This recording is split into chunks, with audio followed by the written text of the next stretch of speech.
far as the Eastern Conference Finals. The Carolina Hurricanes are there for the first time. If the Ottawa Senators win this game, they will make it to the third round of the playoffs for the first time ever in their franchise history, going up against a lot of tradition here in Toronto. You bet. You can talk about Game 7 experience all you want. For the Toronto Maple Leafs, they have more guys in their lineup who have Game 7 experience, but what I really like is they have Game 7 experience this year. They went up against the Islanders. Toronto lost all of their nerves a while ago, and they're not going to look for them. That's a good thing. Well, again, keeping with the 7 theme, 7 players from the St. John's Baby Leafs to the American Hockey League are dressed for this game tonight here in Toronto as Curtis Joseph, the puck high up on the glass, trying to get a stick on it, but the Senators hold it in. Sean McKecker, 4 assists in this playoff year, still looking for his first goal. The crowd with the early "Go Leafs Go" chant that we heard a bit of the other night, Brian, when you were in Ottawa. Now McCauley sends it back behind his own net. McCabe pushes it along. Caberlet now hands it off. Here is Hoagland, right wide McCauley. Roberts goes for the front of the net. It's off a skate.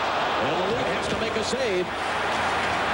Pass to the front of the net. Chipped down the lead. Another stop. As the Maple Leafs come close twice, Marian Hossa starting it back for Ottawa. Dumps it in as both teams look to make their first line changes. The shoes on the other foot in so many games in this series have put Ottawa to come out in the first couple of seconds and really take it to Toronto. Toronto coming out with a terrific start here and 2 chances on Patrick Lalime. The good news for Ottawa is that Patrick Lalime made both saves. He doesn't have the experience of Cujo, and to get a couple of saves in a tough situation early on is really good for him. Roberts going to the net like he has this whole series. They have to do something about Gary Roberts. He's killing them, and it's catchy. Jonas Hoagland goes to the net. This line of McCauley, Roberts, and Hoagland has been like the BBC line for Carolina. Battaglia, Brind'Amour, and Cole. Incredibly effective. And they're hoping they see that Carolina BBC line Thursday night in Carolina as this puck was played with a high stick. Let's go downstairs. Dave Ryan. All right, Dave, thanks so much. You and Brian moments ago had mentioned the incredible offensive production of Gary Roberts in the playoffs, leading the Maple Leafs in postseason scoring in the absence of injured captain Matt Sundin, but it may be his off-ice leadership that's even more impressive. Some of his teammates told me today the way he carries himself off the ice earns him immediate respect. His diligent work habits, his disciplined diet, long stretching sessions, and how hard Gary has studied elite training. Many books he's read on the subject. Makes a big difference for number 7 in white. Sounds a lot like Brian Englund with all that dietary stuff and being in great shape. Well, 2 out of 3 ain't bad. Offensive from the wing, and that missed the net. And that force of that shot carries it all the way back now into the Ottawa zone. And Chris Phillips, number 4, back to retrieve it behind his own net. Center ice deflected. Crowd reacting to some contact away from the puck. And there is Ty Domi with a big hit on Ricard Pearson. And remember, Pearson is the one that hit Domi into the boards. And as much as it looked like an innocent play, Domi took 15 to 20 stitches to close the gash in his forehead, but he said he didn't mind because obviously the major penalty and the 2 power play goals that followed turned that game 6 around. Yeah, put a major gash in Ottawa's game, and they never recovered. Pearson dumps it into the Toronto zone. A little trouble there for Anders Eriksson, wearing number 44. Now Nathan Dempsey. Number 43 around on the near side. Alex Ponikarovsky tried to get it out of the zone. It was held in momentarily. Good job by Robert Reichel bearing down. As Chris Neal tried to get it back into the Leaf zone, it's cleared all the way back behind the Ottawa goal line. It'll be touched there for an icing call against Toronto. Great tempo, great energy in this game, as you would expect. Jacques Martin likes his group when they come out and just set the tempo. Roll 4 lines, roll 6 defense. He's been doing that for years. This is his 7th year behind the bench. Pat Quinn shortens his bench very quickly. He doesn't use as many guys, and goodness knows he has had trouble coming up with a lineup of guys that he could use. He has relied on all his major core players, Gary Roberts and company, Brian McCabe on the back end, Thomas Caberlet. They will play as much as they can handle tonight here in Game 7. And here is Caberlet after the face-off win by Travis Green, and we've seen a lot of that in this series. Travis Green has been sensational on the draws as this play is offside at the Ottawa blue line, and Patrick Lalime, just once in this series, he's been named star of the game as we take a look at his numbers so far in these playoffs. Well, when you go all the way back to the Phillies series in the first round, the numbers were so startling. I think even he was surprised by it. I mean, nothing was getting by him. And was Ottawa playing? Yeah, they were playing outstanding in front of him. He had so much help and support. But Toronto now has some confidence against Patrick Lalime. That board has been leveled. Remind you a little bit of the other Eastern Conference series when Jose Theodore seemed unbeatable. Yes. Once the floodgates open, boy, did they ever open. Here comes Holtman with a quick shot. That caroms off that end glass. As Brett tries to clear for the centers, held in by McCabe. Wade Roseman doing a good job battling up the boards to make sure that he clears the zone. McCabe and Caberlet, the top defense pair for the Leafs out there. Center ice deflected by Domi in deep. Chris Phillips takes a look. He'll move it up the far side. McKecker tips it out to center ice. Aki Berg just off the Leaf bench. With over 3 minutes gone by here in Game 7. Eastern Conference semifinals. Robert Reichel gets it in. In on the forecheck is Domi on Phillips. Konikowski gets a stick on it now. It comes to Domi. He wheels. Tried to send it to the front of the net. It hit the side of the net. And McKecker now sends it rink wide, and here comes Marian Hossa. Very dangerous on the rush, but the good puck check there by Corey Cross forced the offside. You mentioned Jose Theodore and what happened with Montreal Canadiens over the course of a few games. This is how things have changed for Patrick Lalime as the games have gone on in this series. Look at the numbers. Save percentage definitely goes down. Now, are we saying it's his fault? Absolutely not. I mean, he's played very well, but Toronto's been able to play like the junkyard dogs that they are. If you compare these teams, Toronto's definitely the junkyard dogs. You got them all from the pound, and Ottawa from obedience school. Every one of them did. We'll see which one has the most heart. Well, the difference between Theodore and Lalime is Theodore was the one-man show against Carolina. Lalime certainly had a much different style of play in front of him, not getting outshot and outchanced so badly in every game. It finally got to Theodore and the Canadiens. How will the Senators do here? They're still going to need a big game from Lalime, no question about that. Here is 90 now, number 34, into the Toronto zone, trying to dump it in front. And it was cleared away. Alfredson nearly got a stick on it. Travis Green drops it back up to the line. Shane Corson able to take the speedy McGillney trying to get there, and Alfredson had him well covered. This is the third Game 7 in the playoffs this year, and of course we'll have a fourth one tomorrow night in Denver at the Pepsi Center. How about the defending champion Avalanche? Came back in overtime last night, shot from outside the blue line. And Curtis Joseph is going to hang on to that as we look at the man that has much more Game 7 experience than the goaltender at the other end. And he has had some spectacular history in Game 7. So remember a couple there with the Edmonton Oilers. Standing on his head, spinning around, doing all kinds of stuff. Curtis Joseph is a very flashy goaltender. Remember that he hurt his hand. He missed 21 games. He only played one game before these playoffs started. Has he been the Curtis Joseph that we're used to seeing game in and game out in the playoffs? No, I don't think so. He hasn't been consistently at the same level. That doesn't matter. They're at Game 7 in the second round. That's the good news. His most recent Game 7, of course, in the last round against the Islanders. Stopped 33 of 35 shots in a 4-2 Toronto win, and they're going to drop this puck again. Pat Quinn, an overall playoff record as a head coach of 82-74. Of course, went to the finals with Philadelphia in 1980 against the Islanders. Went to the finals with Vancouver against the New York Rangers. That was a Game 7 in the Stanley Cup Finals. So a little bit more experience on the coaching side of it as well, favoring Toronto. Erickson played it off the boards, and it's cleared by Reichel out to center ice.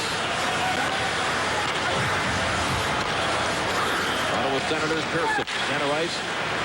Martin Havlat sends it ahead off a skate of Dempsey. And center ice, Domi had it wrestled off the stick, but the Leafs recovered it, dump it behind Lalime.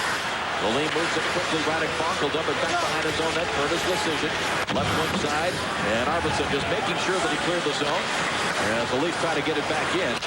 Quick pass through center ice. The Leafs intercept. Erickson hands it off now. And Domi. And he saw Neal coming at him. Just dumps it in deep. One thing you have to like is that both coaches are watching this game. Both teams are really snapping the puck around. There's a lot of tempo to the game. And sometimes that's hard to do in the early stages of the Game 7 because of nerves. Scramble for the puck deep in the Toronto zone. McLean trying to dig it out of there, number 37. And now it is cleared up the board, but not out of the zone. And finally it does come to center ice.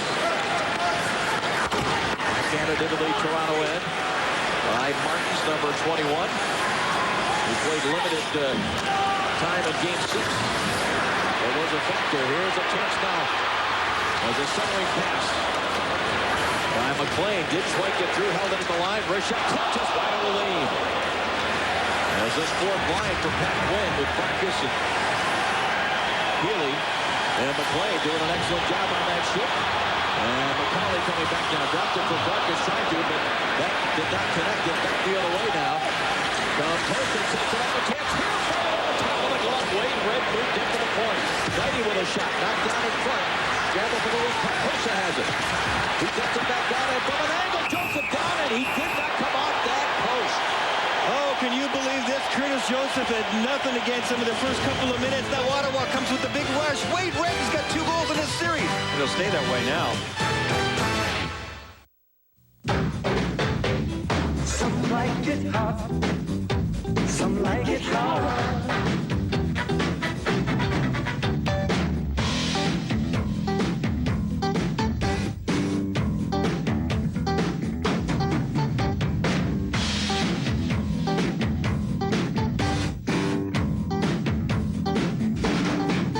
Some like it hot. Some like it hard.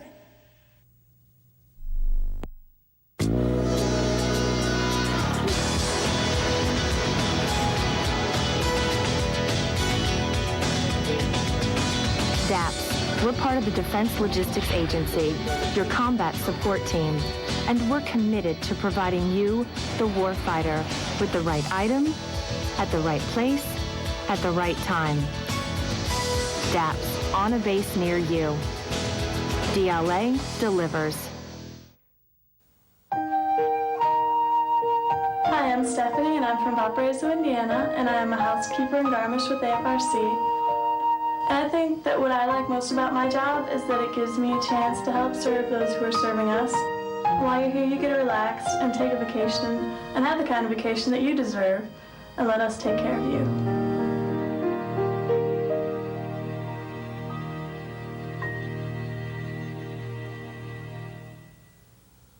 Back here at Air Canada Center in Toronto, Game 7, no score.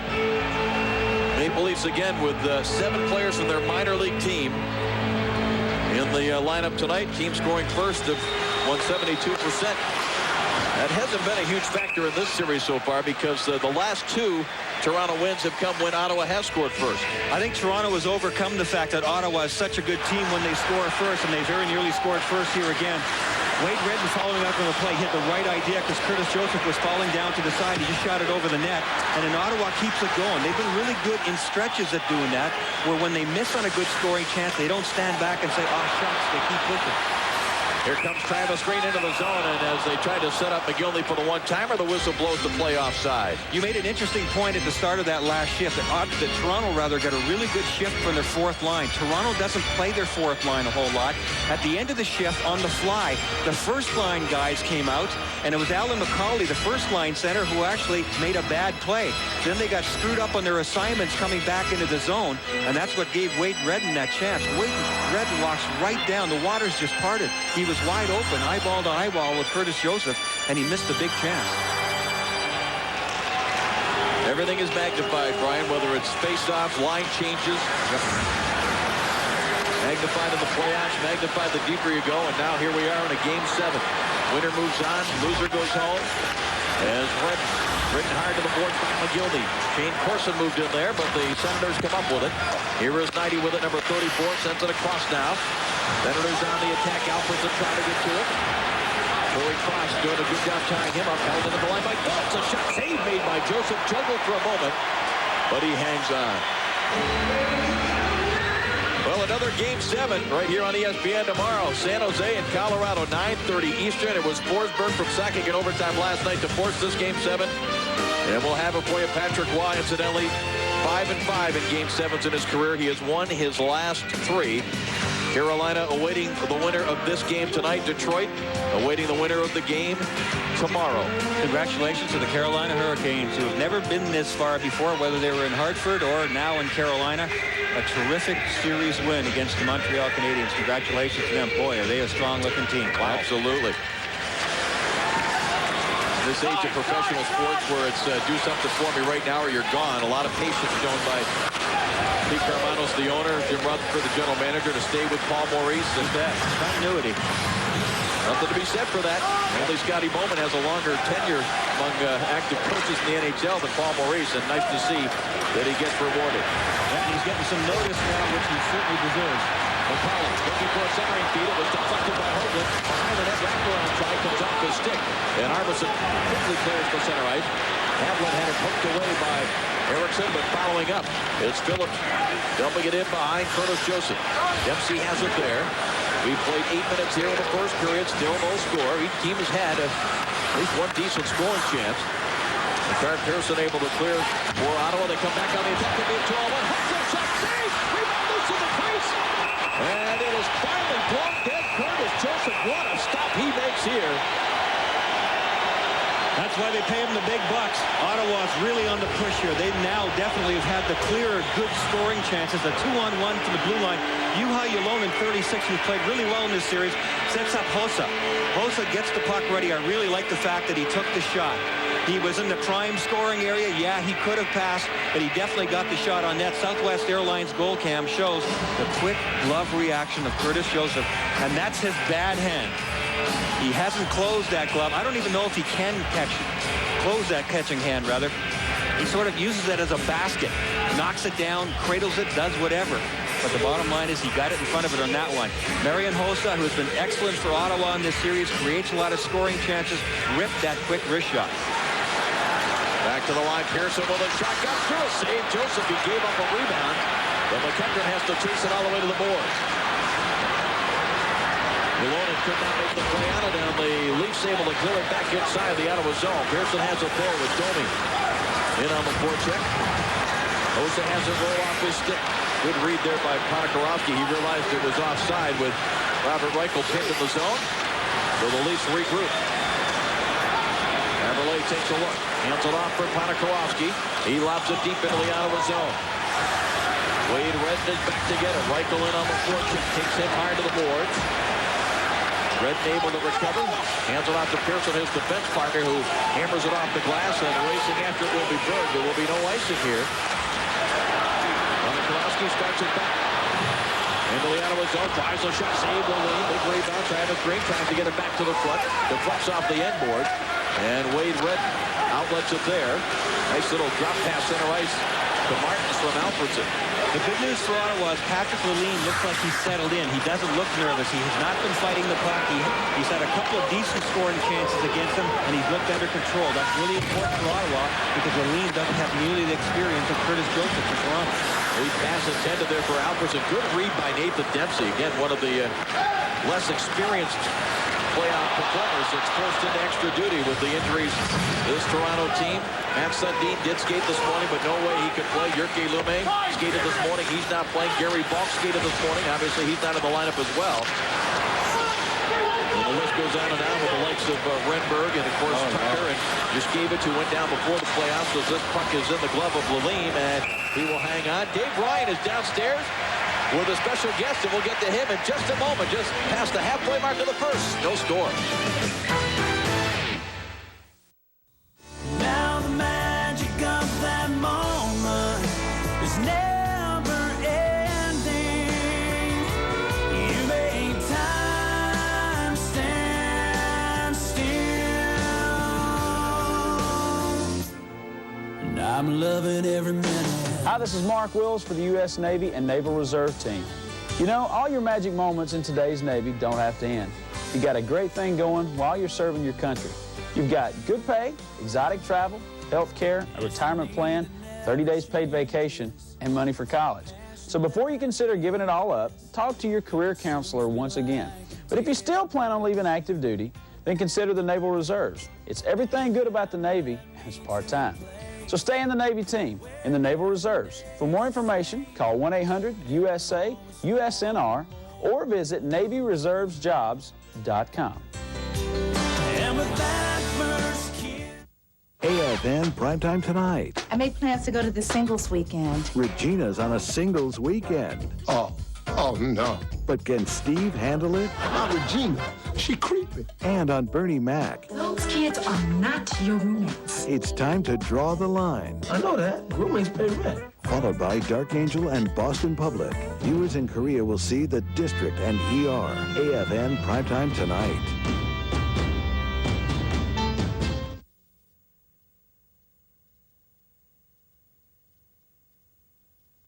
Ty Domi said the doctors were laughing at him as they were stitching him up because they know how much he doesn't like needles. But look at the fans having a little fun with that's a playoff look, isn't it? Not relatives. They're not relatives. That's right.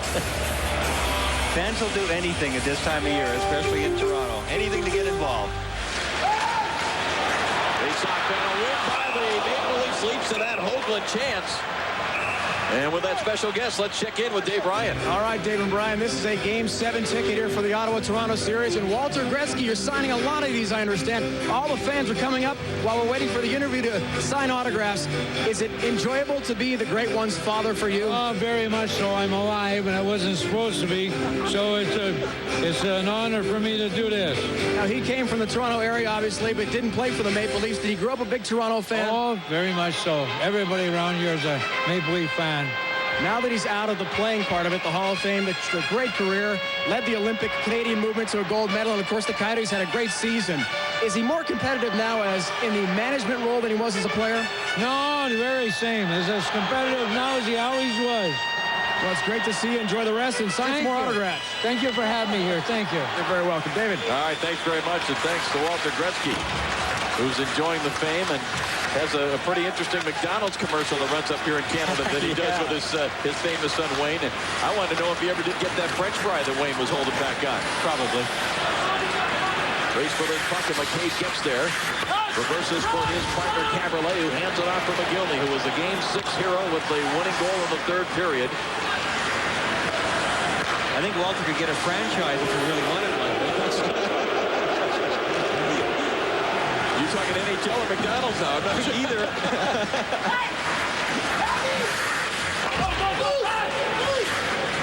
Leafs finally get to it. A little bit of confusion there. McCabe tried to clear it. It ends up over the glass and in the crowd out of play with just over 9 minutes remaining here in the first period. We've talked about Gary Roberts an awful lot, and for good reason. I mean, if you looked up playoff picture in the dictionary, it would be Gary Roberts. And the reason he's been so important is these guys are out. Sundin, Tucker, and Renberg, the number 1, 2, and 4 scorers on the team in the regular season, have been replaced by these guys. Roberts leading the way. Alan McCauley, who's been a terrific story. 13 points already in the playoffs. He only had 16 in the regular season, but that guy is the one. You want a goal? You want a hit? What do you want? I'll go out there and get it for you. Travis Green has been a master in the face-off circle. 70% he's at right now in this series. That's incredible. Well, it's incredible because of how many draws he has taken, as this shot from the line by Pearson is well wide of Joseph. Ryan Funk will chase it down. Right back to Cujo, and he makes the stop again. Domi got a stick on it. Didn't see where the puck went, but it's recovered by the Leafs as Aki Berg plays it up the boards. Held in the zone, though, by the Senators. And here's Berg again, handing it off now for Corey Kloss. Long pass on the stick of Blanco. He chases after Curtis Lecision. They battle deep in the Ottawa zone. Puck comes free. Domi tries to get to it. Ronnie Funk got there first for the Senators. Havlet tried to clear. And the Senators will come out with it. Lead pass does not connect. Joseph trying to direct his teammates where that puck is going. And it finally was touched there by Aki Berg for the icing call. There was some question as to who would be the sixth defenseman for Ottawa in this game. Ricard Pearson with a lot of pressure on him in this game. He only played a couple of shifts last game, of course. And his hit from behind on Ty Domi, causing the stitches that you saw earlier on Ty's forehead. He got booted out of the game, and the 5-minute major gave 2 goals to the Toronto Maple Leafs. And, I mean, Toronto was out of it in the first 7 or 8 minutes of the last game. They were terrible. They were standing around. They had nothing going. Pearson didn't hit Domi that hard, but the referees definitely had to make the call. Absolutely unequivocal. He had to be thrown out of the game. That is the rule. But did it turn around the game? My goodness, they had no idea. Persson feels really bad, and I think it's great that Jacques Martin put him back in there. And Persson's had good, solid shifts here his first 3 or 4 times up. Here is Roberts now getting it to the line, and Senators do a good job of knocking it right back out to center ice. Well, to a man in the Ottawa dressing room today, they weren't even really talking about it. They said it wasn't that bad a hit. It wasn't like he did something where he was reckless in putting his team at a disadvantage. And Sean McKecker said it was still a 2-2 game after those goals. We had every opportunity to come back and win it. So Ricard Persson's teammates bailing him out. Dempsey pitches in, holds it in for the Leafs. Phillips into the boards there by Hoagland. Back to the line. Dempsey wanted to go across. Boy, almost had his pocket picked there by Hossa, who may have had a chance to break. Ottawa really overloads in their own zone. They'll all go to one side of the ice sometimes. The Leaf defensemen in particular have a chance to jump in like Wade Redden did, and we saw earlier. The biggest difference in this series has been Ottawa defensemen been much more active offensively than Toronto's had. A big reason of that, McCabe and Caberlet, their 2 most talented guys offensively, have to play so much. I don't think they have the energy to do it sometimes. That may change here in Game 7 with everything on the line. Back Quinn with that 4th line out there again. But just briefly, as Healy already is going to the bench on the change. Caberlet looking to come out. Thomas Caberlet hands it off. Center right now. Here is Donald McLean. Ahead now for McGillney. McGillney drops the shot. Will lead the save. And he hangs on. Let's go back downstairs. Dave Ryan. Well, Dave, you and Brian talking about Ricard Persson, the Ottawa defenseman. The newspapers in Ottawa all over Persson, comparing him to former Red Sox first baseman Bill Buckner, as in the 1986 World Series era against the Mets, all for the major boarding penalty and the game misconduct in Game 6 that gave the Leafs new life and 2 power play goals in the first period. This morning, guys, to his credit, he answered questions about the incident, saying he felt he let his team down, that he wasn't trying to hurt Guydome. He just stopped Guydome from making any big offensive play. All right, Dave, to me, that is a totally unfair and not even a relevant comparison to the Bill Buckner era. I mean, the papers have been full of some really wacky stuff. There's so much rivalry between Ottawa and Toronto. It's kind of like the Yankees against the Red Sox. Here is Joseph on a deflection, having to make a save there on Jody Hall, who was crashing the net. And it didn't look dangerous when it started out, but Joseph did have to make a save.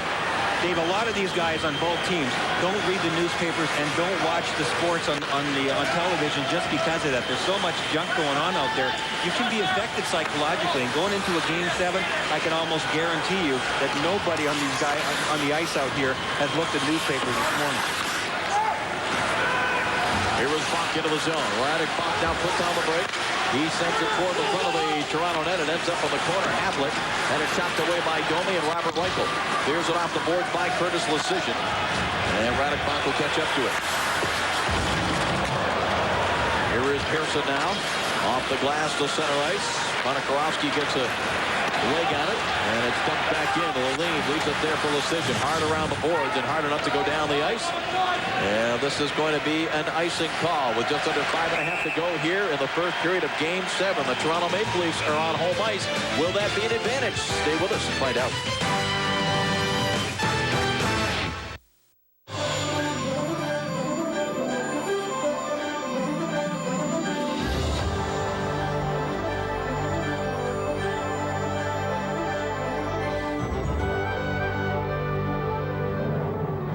It takes a lot to keep our aircraft flying. Nearly 750,000 remarkable individuals. Our people are the fuel we run on. Join us. America's Air Force. No one comes close. Here's a look at some of the stories we'll be bringing you this week on Destinations. I'm Kane Fairbaugh, and we're going medieval on Destinations right up there at the castle at Berg, outside Cologne, Germany. If you're concerned about what your child is eating for lunch, you'll find answers and more on the APHIS School Meal Program webpage. Just log on to the APHIS homepage and click on About APHIS. Under the Special Notice section, you'll find the APHIS School Lunch link. There's information on everything from nutrition to daily menus. Plus, there's a survey where you can send us feedback about the menu and service. Come visit us. You'll have fun while you learn about this important quality of life program.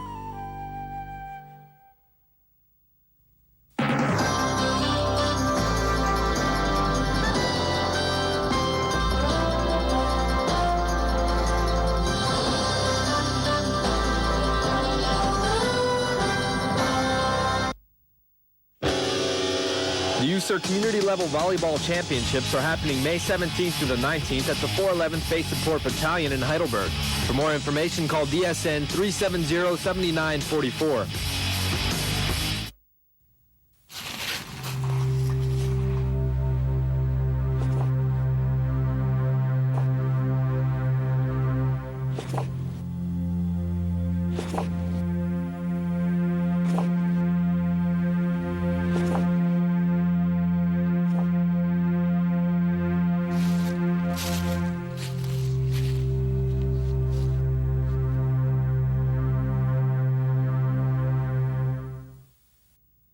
SNAP, Safe Neighborhood Awareness Program, a community-based volunteer program that gets neighbors helping neighbors keep their community safe and secure.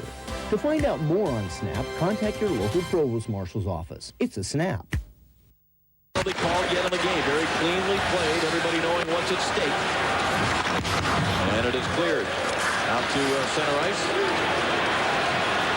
And back the other way now. The Senators on the move, and a good job defensively, and the crowd appreciating the work of Caberlet.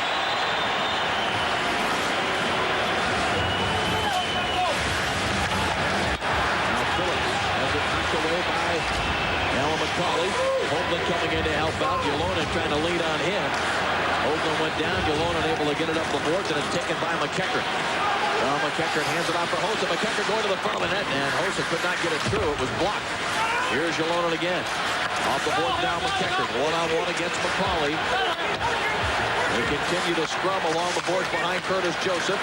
These are the important battles. You don't want to lose it in your defensive zone especially. And the Maple Leafs able to win that little battle.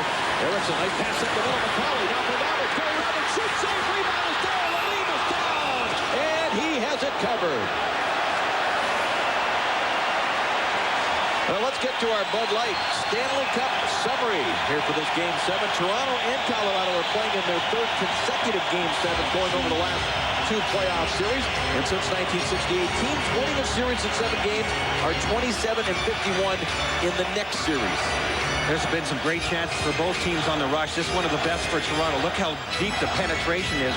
Ottawa defensemen have no help back there. From back-checking forwards, you have to back in. When you got 3 guys flying at you, especially when it's their top line, Roberts, Hoagland, and McCauley, the man standing at the edge of the crease after the Roberts shot was Jonas Hoagland. The problem for his one was, yes, the puck did come loose, but he was standing just a couple of feet away and couldn't quite get there. Patrick Lalime does a lot. He gets a lot of credit there for controlling that rebound even after it bounced on the ice. He found it and covered it.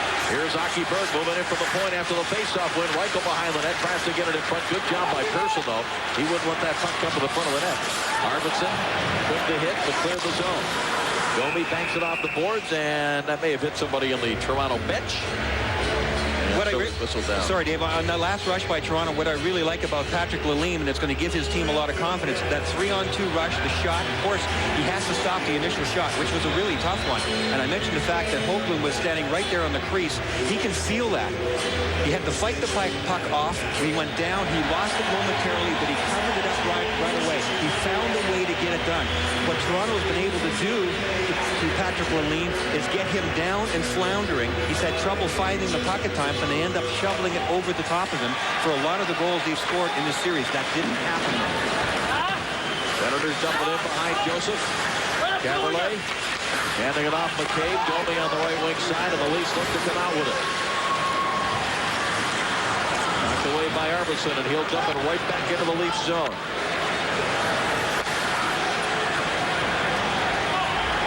Now Caberlet to center ice again. Senators not allowing much flow through the neutral zone. Martin Hamlet.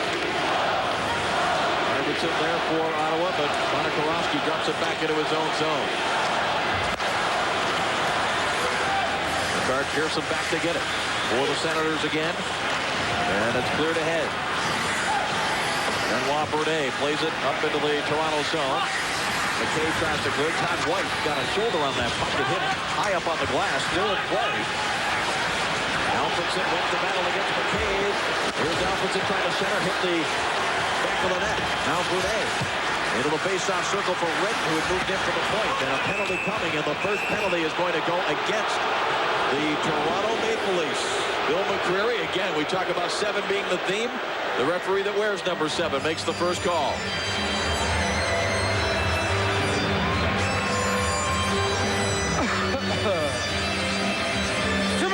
Holding a stick. Thanks, Bill.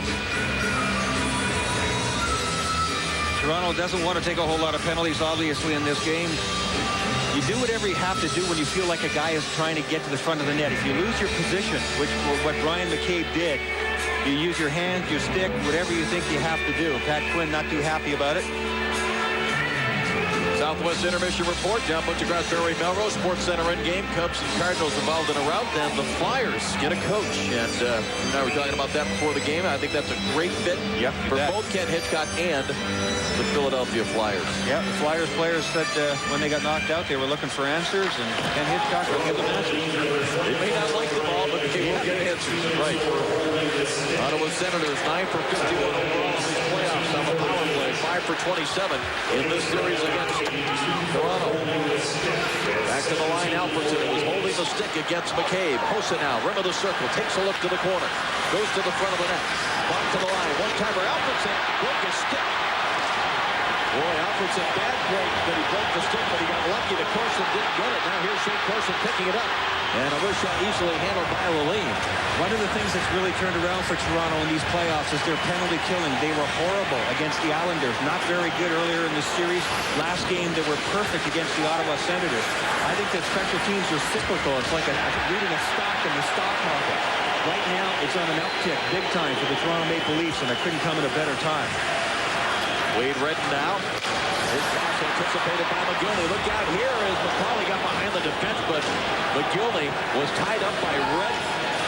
Boy, 3 Ottawa Senators went right at McGillney. Now the puck comes through from Todd White.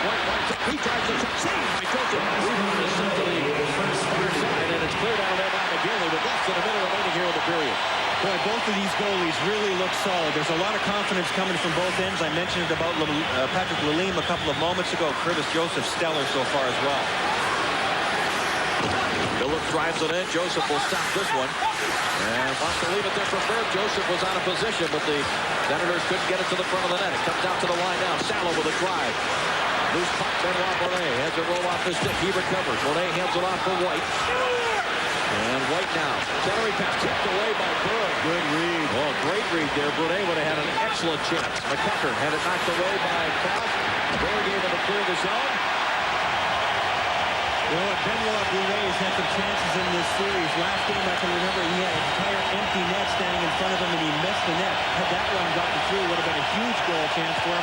When guys are getting chances like that, you have to keep an eye on him. Benoit Bonet has been dangerous. So the Maple Leafs survived the first penalty called in the game. Patrick Lalime and Curtis Joseph perfect in that first period. No score at the end of 20 minutes of Game 7 here in Toronto. The Southwest Intermission Report, Sports Center in game with John and Barry. Guys? Barry joins me in a few minutes to talk hockey, but first we have some baseball highlights for you coming up here on Sports Center in-game afternoon baseball in St. Louis. J.D. Drew going yard, Cards, Cub pictures next. When the U.S. Armed Forces first took to the air, a pilot's headgear only needed to protect against wind and cold. But as aircraft evolved, technological improvements were added, like earphones for communications and oxygen masks. Then with the advent of jet aircraft, hard shell helmets were developed to protect against impact. And today's headgear integrates the flyer and aircraft as one. American military uniforms, symbols of pride. I want to remember who I was. I want to remember the old neighborhood. My father's face. Summer camp. I want to remember everything. The National Institute on Aging has a wealth of information dealing with serious memory problems. Call for details. 1-800-438-4380. Everything. Freedom to think for yourself. To disagree with the government. Freedom to be equal. To be different. Freedom to raise a family. To marry the man I love. The freedom to worship the God of my choice. to live with dignity. The freedom to be me. To be whatever I want to be. Defending freedom for over 200 years. www.navier.navy.mil. Whether you're new to life in the Navy or about to retire, on duty or enjoying liberty, you'll find information that applies to you and your life on the U.S. Naval Forces Europe website. Log on and get the facts on bases and installations, ports of call, employment, education, Navy news, and more. www.navier.navy.mil, bringing pertinent information to sailors, Marines, and their families.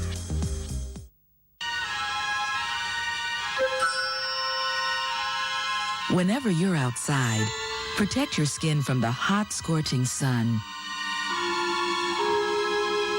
Because too much sun with too little protection can cause skin cancer.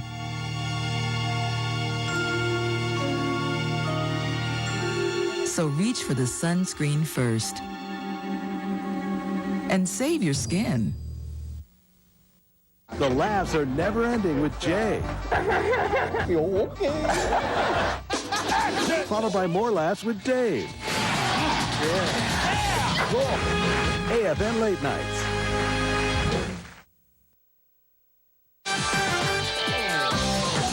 Sports Center in-game. This intermission report is presented by Southwest Airlines, official airline of the National Hockey League. After 20 minutes, Sens and the Maple Leafs play a close checking first period of Game 7.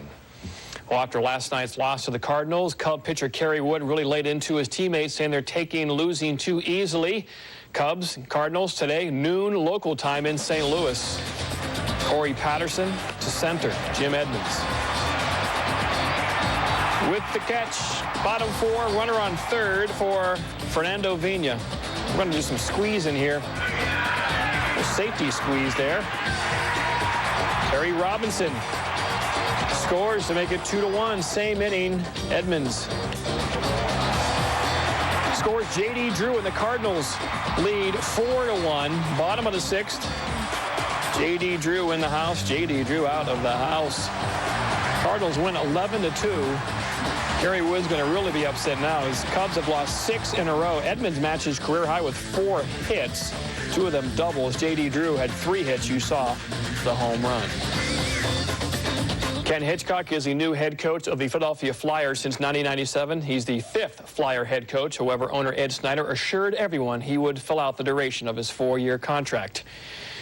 Of course, we're talking about one of the more successful coaches, really of all time. According to this graphic, minimum of 500 games coach. You see the winning percentage, 61% of the time. Of course, he won a cup, and he assisted Canada in the gold medal victory this February in Salt Lake City. Barry Melrose talks hockey after this quick timeout. Curtis shows a couple close calls in the first, but it is still scoreless. You should have seen Hook's face when I... Ow! Peter Pan. Industrial pollution for a whole village. In many ways, Cheshire, Ohio is a picture postcard of small-town America. Its history stretches back to the Civil War, but its future is measured in months. Village Councilman Ron Hammond and Cheshire's 220 other residents are leaving. I'm ready to go and move my family on to what I feel is better things for us. I think we've suffered enough. This is the source of their suffering, a giant coal-fired power plant next door. The plant, operated by American Electric Power, towers over Cheshire. Residents have long complained about pollution, especially a sulfuric haze seen here in home video. This is what the village of Cheshire residents are experiencing. We had anything from sore eyes, sore throat, headache. There's more to the bus than meets the eye. He's quite the dancer. He bowls a lot. Oh, yeah. It's all in the fingertips. And he has asthma. Having asthma doesn't have to block you from doing anything you love. Are asthma symptoms slowing you down? Call toll-free 1-877-4-ALL-STAR for a free asthma information kit. change the world, you don't have to be rich or famous or play ball or lead countries. All you have to do is tell your family you want to be an organ donor.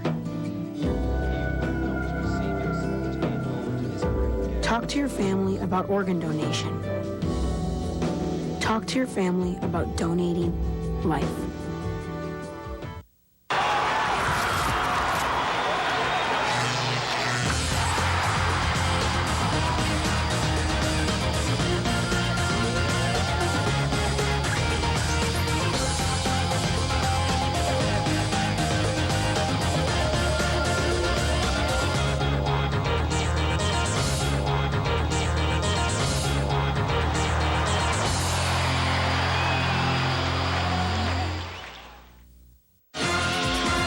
Welcome back to Sports Center in-game, the Southwest Airlines Intermission Report. Last night in Montreal, Michel Therrien, Montreal head coach, hoping his team can come back from a 3-2 deficit. Joseph Watchek, however, makes it 4-0 Carolina, who came out of the gates hard. Jose Theodore, his team out of gas in front of him. And this really sums it up. Doug Gilmour, whack trip there. No, this sums it up. Call for tripping. Call's building up to it. And Barry, there's happy Gilmour and there's not so happy Gilmour. I've never seen that. I've been in hockey my whole life. I've never seen a penalty box door broken. And embarrassment to the Montreal Forum, they did not have a replacement glass. They had to put in the one that didn't fit. So bad night all around for the Montreal Canadiens. Yeah, Bob the Builder would not have been proud last night. Bob Vila would have had a piece of glass there. All right. The Carolina Hurricanes, for the first time in franchise history, are in the conference final. How did they do it? Well, they did it the old-fashioned way. They earned it. This is a good hockey club, John. People don't know this team because they're stuck down in Raleigh and they're never on ESPN, but that'll change next year, I hope. And they're very good fundamentally. They got a lot of weapons, but the main thing is that's really come to the forefront is how good this team is on faceoffs. Remember this goal? This basically broke the back of the Montreal Canadiens. That was the overtime winner in Game 4. They come from back. Now, opening faceoff in Game 6, same thing happens. Completely win the draw. They work it down low. They win all the physical battles. Puck goes in front finally to big Eric Cole. He wins the physical battle. He shoots in the net. Things got worse after that. That was the first goal. They scored right away again, that line. But draws are paramount. They're the best draw team in the NHL. And Ronnie Francis and Brendan Moore were 2 and 3 in the NHL. Perreault was number 1, and he plays for Montreal, so he's out of it. Nieuwendyk was 4. He's out of it. Battaglia, Brind'Amour, and Cole. Brind'Amour, of course, over 100 playoff games. Battaglia has done nothing entering this postseason. No goals in 12 games coming into this year. And, of course, Cole's the rookie. But they're really playoff built, aren't they? They're playoff kind of players. Well, when you form a line, you're hoping to create some magic, and this team definitely has found some magic with the BBC line, and they have everything going for them. This line can do a little bit of everything. We talked about Eric Cole. Would have been a candidate for Rookie of the Year if those Atlanta Thrashers didn't have such 2 great young kids. Cole's fast, much better skater than people think. He's a finisher. That means when he gets a chance, he can score, and he's a big physical horse down low, as we showed in that goal off the draw. Rod Brind'Amour is a veteran, a great guy on draws, a great defensive player. He's got a little snarl to him. Remember that battle him and Bobby Holik had earlier in the playoffs when New Jersey was ousted by Carolina, and he can also finish. He's been a 25 to 30 goal man regular in the NHL. Bates Battaglia, obviously his parents were Hitchcock fans. Right here, he's got a great shot, but he's also a guy that can check. He's also a guy that can hit. He's also a guy that can win physical battles. So you got 3 big guys that can play defense, that can score, and can skate, and are really enjoying playing with each other. That's the magic the Carolina Hurricanes have this year. Coach Paul Maurice joins Barry and I on NHL Tonight over on ESPN2 at 12:30 to talk about tonight's winner and more on the Carolina Hurricanes. Well, the winner of this game that will play the Hurricanes, we don't know yet. It's 40 minutes away. Right now, they're still scoreless.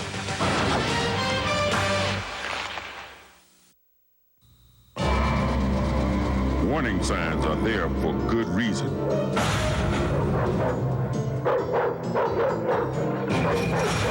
If you ignore them, you could create some big problems for yourself.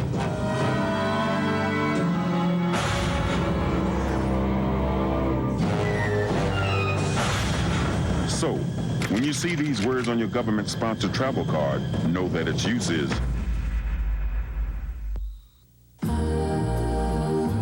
For more than 50 years, in 121 nations, CARE has saved lives and helped millions help themselves, providing food, tools, and training so people don't merely survive, they build themselves a future. No agency of its kind provides more opportunities for more families more efficiently than CARE. Where there's care, there's hope.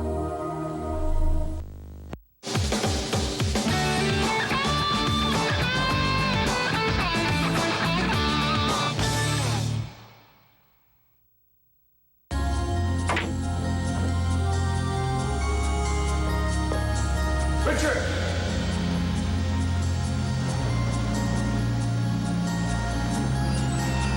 Any of you seen Richard? Being in the military isn't always easy. With the pressures of military life, some may decide that suicide is the only way out. The best way to prevent this tragedy is for each person to watch out for his or her buddy. If a person you know is in trouble, don't wait for someone else to help. By getting personally involved, you might save a life. Hey, I've been looking all over for you. Everything okay? If you need help, contact your chaplain or family center.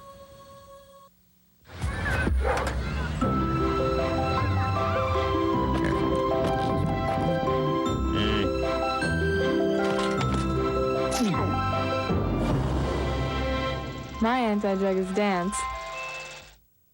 In the next 15 minutes, a crisis will begin, another will end. Storms will rise, skies will clear, fortunes made and lost. Where do you stand? In the next 15 minutes, CNN Headline News. Real news, real fast. Naughty by Nature, Not 'Cause I Hate Ya. What's your favorite Naughty by Nature song, Barry? Oh, that song you just mentioned right there. I love it. OPP? Yep. He's on more... Police Force? They're on more sports. Tonight, 12:30 on ESPN. Hip Hop Hooray? I love hip-hop. You know that.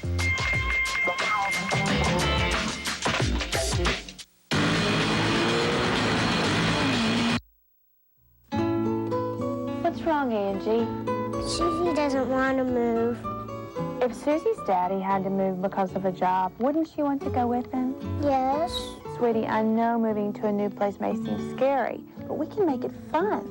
Did you know it snows there? When preparing for a PCS, it's important to explain to your child why you're moving and help them feel involved. Which dress should we pack for Susie? This one. Oh, I like that.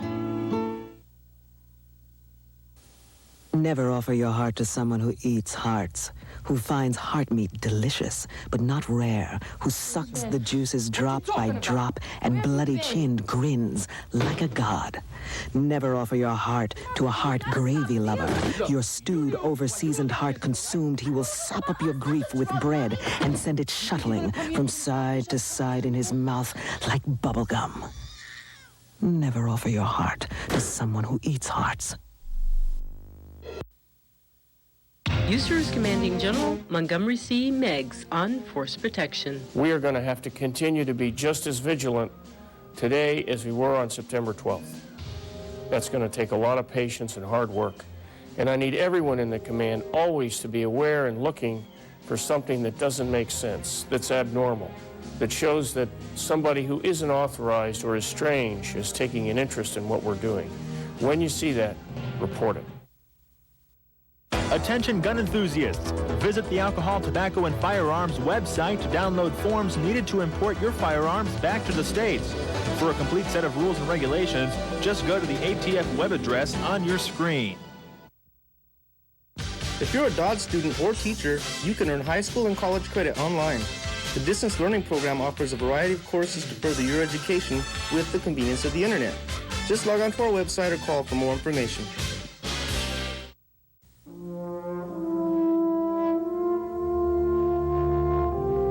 In April of 1513, the Spanish explorer Juan Ponce de Leon landed on the shores of what is now known as Florida. And since he arrived during Easter week, Ponce de Leon called the land Pascua Florida, meaning Easter of Flowers. The people who lived there called the land Cautio, but over time the name Florida was accepted. The Spanish pronounced the name with the emphasis on the middle syllable, Florida. Later, the English adapted the word to its present pronunciation, and it became Florida. That's how it was known as a territory, and that's how we know it today. Florida. Named by Ponce de Leon for the Easter of flowers. ESPN's coverage of the Stanley Cup playoffs is brought to you by Dodge, the official road team of the NHL. Grab life by the horns. Dodge. Well, you pull out all the stops when it's a Game 7, and why not try to conjure up some magical and mystical powers? And we just had a magician down there actually trying to help the Toronto Maple Leafs sticks there on the bench. Dave Strader back with Brian Engblom. Okay, some positive energy we thought for Toronto coming in, negative for Ottawa. Did you see anything in the body language, the way the game was played in the first period? I thought Ottawa did a really good job because of all those things. We said Toronto was happy to be here and that Ottawa had missed all these opportunities. They came out and I thought they did a really good job of going at the Toronto Maple Leafs. They didn't look afraid. They didn't look tentative. I think they looked smart. They dumped the puck in. They didn't cycle and push the kitchen sink at Toronto, which would be a dumb thing to do on the road and give up the lead. And the other thing I thought with Patrick Lalime, pretty young goaltender with not much experience, looked really sharp and strong and gave them a lot of reason to be confident. Pretty good pace, but also fairly careful on the part of both teams. Just the one minor penalty, McCabe holding the stick. Ottawa obviously did not capitalize, and we start the second period with the Senators now trying to get it into the Toronto zone. Race for the puck. Todd White's going to get to it. What a pleasant surprise Todd White has been this season and in these playoffs again for the Ottawa Senators. As Alfredson puts on the brakes. Alfredson hands it off behind the net. And Bernay trying to get there. White along the boards battling with McGillney. Here's Alfredson. Chamberlain had a hold of him, but Alfredson still managed to center. Maple Leafs in good position, able to clear. Toronto did a good job against Daniel Alfredson in that first period. Alfredson's got 7 goals. He's tied with Gary Roberts for the top goal scorers in these playoffs. They have to continue to stay on number 11. He's been dangerous the whole series. Centering pass here right in front of Joseph, and he decides to just hammer it to the far boards, and here come the Leafs with some speed. Could be an odd man break into the zone. Roberts drops it off, and the shot there from Corey Cross was blocked. Roberts has it again. Out near the line, Roberts tried to get it deep, knocked away by Phillips, who didn't have a stick. He kicked at it.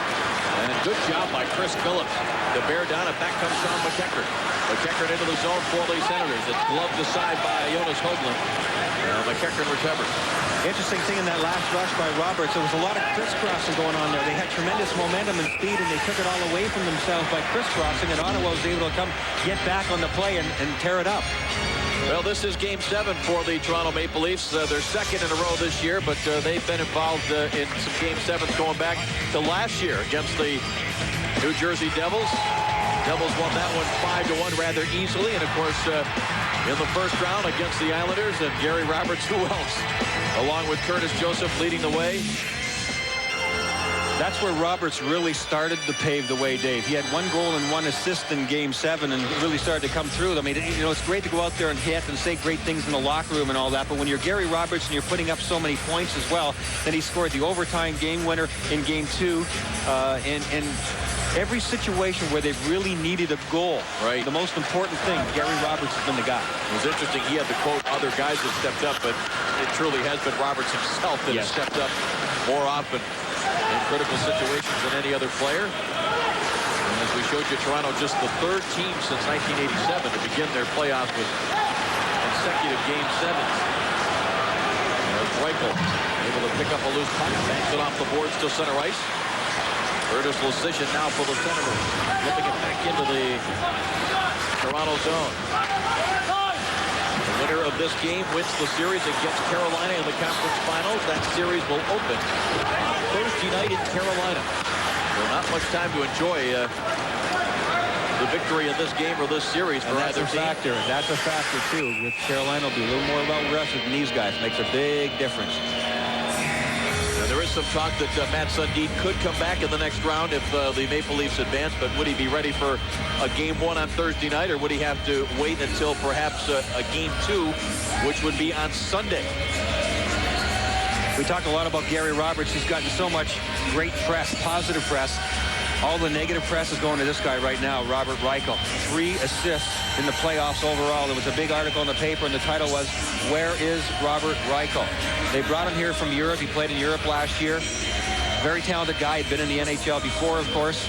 has not produced anywhere near what they hoped, especially with Sundin out of the lineup. He's certainly been given opportunities, but it's Alan McCauley who has stepped up at center ice, and Travis Green, and not Robert Reichel. Robert Reichel, a couple of 40-goal seasons early in his NHL career with Calgary, and you're right, that helped in terms of raising his stock in the eyes of other teams, but did not produce when they needed him in Phoenix, when there were injuries there, and has not produced to the same level here as well. Jody Hall for Ottawa, number 16, playing it along the boards. Chris Neal is there now as he battles against Caberlet. McCabe hits his man along the boards. Caberlet now moves it along. And there is Neal again doing his job, but it rolls off his stick, and Roberts able to clear. Wade Redden back inside his own zone. Slides it across. Shane Knighty has it now, and Knighty all the way to Jody Hall on the left wing side. He throws a soft little bank pass that's knocked away by Hoagland. He's played nearly 3 minutes here. Second period, game 7. It is scoreless. Dave Strader, Brian Engblom, and Dave Ryan with us. Down at ice level. Here's Roberts to the backhand. And the save made by Lalime. Hoagland tried to get a stick on it, and it was recovered now by Alfredson, who hands it off now for Wade Redden. Senators look to come out. That pass was behind Alfredson. Corson didn't even make a move for the puck. You just want to make sure that Alfredson did get to it. Shane Corson really worked over Daniel Alfredson in the last game, too. Every time he got a chance to give him a shot, he gave him a shot. Corson knocks the puck down along the boards. Centering attempt blocked there by White. Corson bearing down and now getting some help from Travis Green. White steps in front of Corson. Corson knocks it down, and then Wade Redden trips. Here is Green with it. Green goes out to the point. Corey Croft sets it up for Berg. Berg drives a shot. And the net is off the supports behind Lalime. And Alexander McGillney is inside the net. Let's get downstairs to Dave Ryan. All right, Dave Strader, thanks so much. And talking with Daniel Alfredson, the Senators captain this morning, he was really anticipating a terrible crowd reaction to every time he touched the puck after what happened here in Game 5 when he decked Darcy Tucker and on the same ship scored a goal. Now, I asked him, would that affect his game? Would it get it off his game tonight? He looked me straight in the eyes and said, nothing will affect me tonight in Game 7. And Dave and Brian, from being down here ice level, the fans are booing Alfredson when he touches the puck, but it's not overwhelming. Doesn't look like it's affecting him or the Senators at all. Yeah, that's true, Dave. I was kind of keeping an eye on that, too. Last game, right after the fact, was in Ottawa, of course. That kind of helped him. He was booed by some of the Leaf fans, certainly that were there in that game, but you knew it was going to be much more intense in this building. But I think even the fans are so focused on the game here, being Game 7, that they haven't been too tough on Alfredson. Alfredson, you have to admire the way he's played in this series all the way along. He has not backed off the gas pedal at all, even though he's been the most wanted man here in Toronto. Well, it was Game 5, and it was late in the game. We see this happen a lot. A puck going along the boards. Alfredson trying to prevent Tucker from getting there. And, boy, it looks bad because of what happens to Tucker. But I was working the other series with Jim Schoenfeld, a defenseman who played many years in the league as you did, Brian, and he said that's a battle that Alfredson just won. The puck was there. If anything, perhaps interference because the puck was not touched. Or boarding because the guy ended up being hurt, and that's what I had said. But we had the ability to look at the replays for about 5 times, and it's fast action. I mean, the regular speed, the referees, don't see it in the same light that we do, that's all gone behind it. The fact that he scored the goal on the play, that was the real kicker. Juha Jalonen, after Lalime made a stop on a Gary Roberts drive. Eriksson taking over. Anders Eriksson, a new lease on life here in the Toronto Maple Leaf lineup. Former first pick of the Detroit Red Wings. John McKechnie, John McKechnie just got a real good lick on Gary Roberts. Here's Domi, touchless into the drive, save Lalime, rebound there, and Lecision just in front of Ponikarovsky. Ty Domi with a chance. Now here's Reichel. Reichel sends it along the board. Lalime just sticks it aside. McKechnie trying to clear. Corey Kloss holding it in. A mad scramble for the puck. A giveaway though by Pop. Ponikarovsky drives the shot. Good shot block there by Lecision. Now it comes to Domi. Domi. And on a tough angle, it was easily steered aside by Lalime. Now Bonk again for the Senators. Trying to clear. Corey Kloss holding it in for Reichel. Good shit for this line. Reichel, Domi, and Ponikarovsky. Ponikarovsky with a long reach trying to get to it. Lecision steps into him. Now Reichel comes up. He gets a stick on it for Domi in deep. Centering attempt was blocked. Ponikarovsky taken down to the ice. He's going to try to get back up and keep this play moving. And the puck is put free, recovered by Bonk for the Senators. Dave, if Toronto was real sharp in this second period and moves the puck up quickly. They're going to get some scoring chances because Ottawa changes lines an awful lot. And if they're even a little bit lagging on it, Toronto will get chances. Another Game 7 coming your way tomorrow. The defending champion Avalanche try to move on. Game 7 against San Jose. ESPN tomorrow at 9:30 Eastern. Steve Levy, Darren Pang, and Tony Granato will be there. And the Avalanche have been in Game 7s before. Oh, yes. Remember last year? Stanley Cup Finals. Who could forget that? The drama, the tension. Ray Bourque and the Colorado Avalanche, defending Stanley Cup champions. That was Alex Tanguay that got that first goal in Game 7. What a goal that was. Yep. Beat by Martin Brodeur. We are scoreless here. 5.5 minutes gone by in the second period. The point I was making about Ottawa, who'd like to really roll their lines, 45-second shifts. Now, in the second period, it's a longer way to your own end. And defensemen, especially if you get caught in a bad change, they can give Toronto some offensive chances. Now, having said that, because Ottawa has worked on it not only this year, but in previous years, Jacques Martin has always coached that way. They are very efficient, probably the best team in the league at changing on the fly. Face-off win comes to McCabe. Backhits it right to the crease area. Corson tied up by Knighty, who did a nice job on him. Chopped to the line, held in McGillney. In deep now for Shane Corson. Pokes it along for Green. Travis Green battling against Wade Red Green. Trying to keep that puck in motion. Corson, wraparound attempt. Off the stick, picked up by Brunet. He goes down to Alfredson. The Ottawa captain into the zone. Hits the line. Drop pass and it's poked away. McGillney trying to break with some speed. Gets by one man. McGillney up the right wing board. Puts on the brakes in the corner. Centering pass deflected just wide. As Lalime went hard from post to post. Camerlet holds it in. Corson lets it go. Here's McGillney with it. McGillney walks on a front seam. Kelly coming. The late call. And the Toronto Maple Leafs in this scoreless Game 7 on their home ice will get their first power play as a worried Jacques Martin looks on.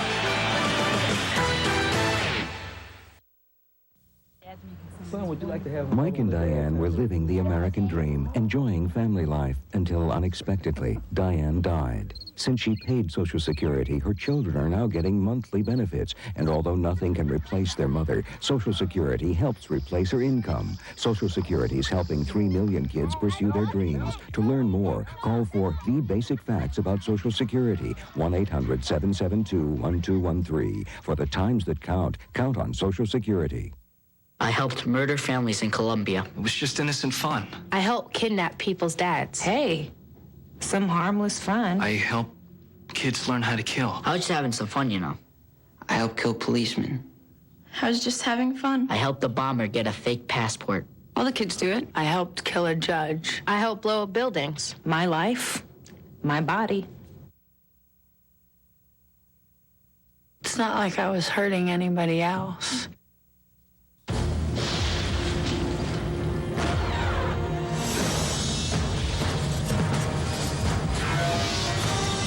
It is more than a trial by fire. It is a rite of passage. And if you can master your fear, outsmart your enemy, and never yield even to yourself, you will be changed forever. The few, the proud, the Marines.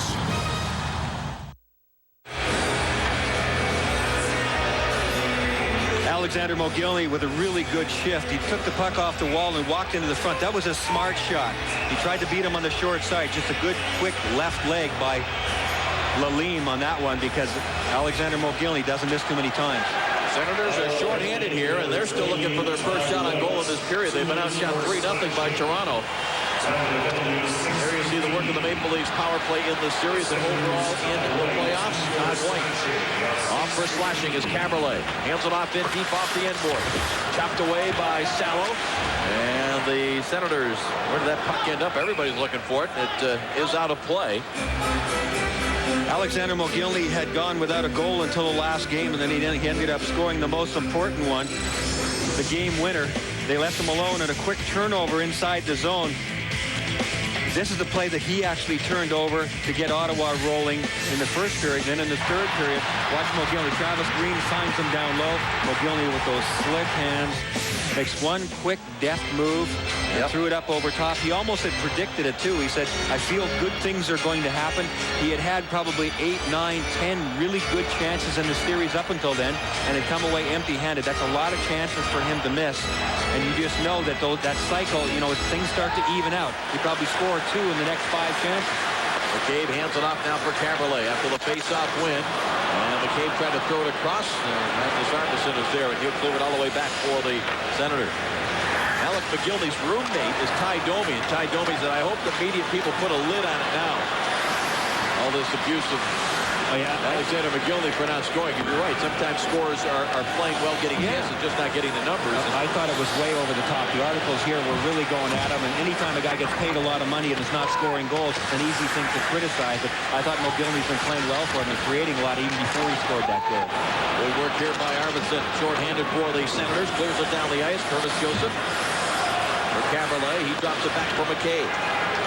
12.5 remaining here in the second period. Scoreless Game 7 in the Air Canada Center in Toronto. The winner of this game moves on to the Eastern Conference Finals against the Carolina Hurricanes. It comes to McGillney. Stops a shot that was deflected. The defenseman Wade Redden went down and got a piece of that puck. Great setup, though, for McGillney.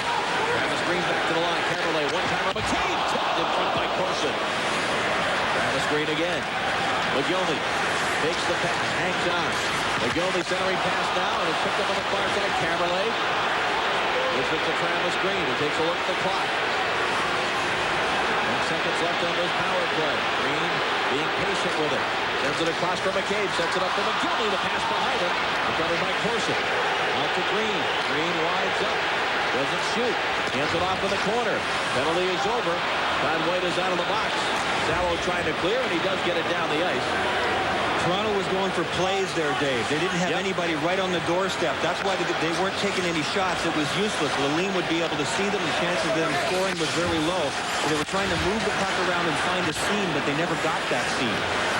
Dempsey holding it in. Lalime a save, and he almost gave up a rebound there, and he decides he better cover up. Alexander Mogilny is their big trigger man. They moved him around to various locations. Look at 89, the top of the circle, trying to work the gap between the forwards and the defense. Terrific job by Redden blocking that one. Brian McCabe with one of the few shots from the point. There was traffic on that one. After that sequence, Toronto moved to a different mode. They moved away from Patrick Lalime, tried to move the puck around and get one-timers from guys like him. It didn't work. So good credit there to the penalty killers of the Ottawa Senators. Alexander McGillney, of course, an important part of the New Jersey Devils 2000 Stanley Cup championship team.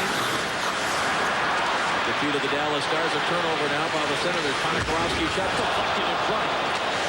Here's Reichel. Boy, this line of Reichel, Domi, and Ponikarovsky very effective here in the second period. They really have been cycling down low, spending so much time down there. Ponikarovsky's a big young kid. He can use the body in there. Ty Domi's an experienced guy. He knows how to cycle. And Reichel's a smart guy.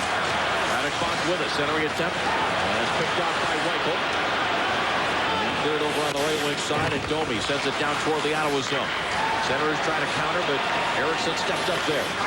Eriksson, the defenseman, going in deep. Toronto starting to make a line change now as Roberts is out there.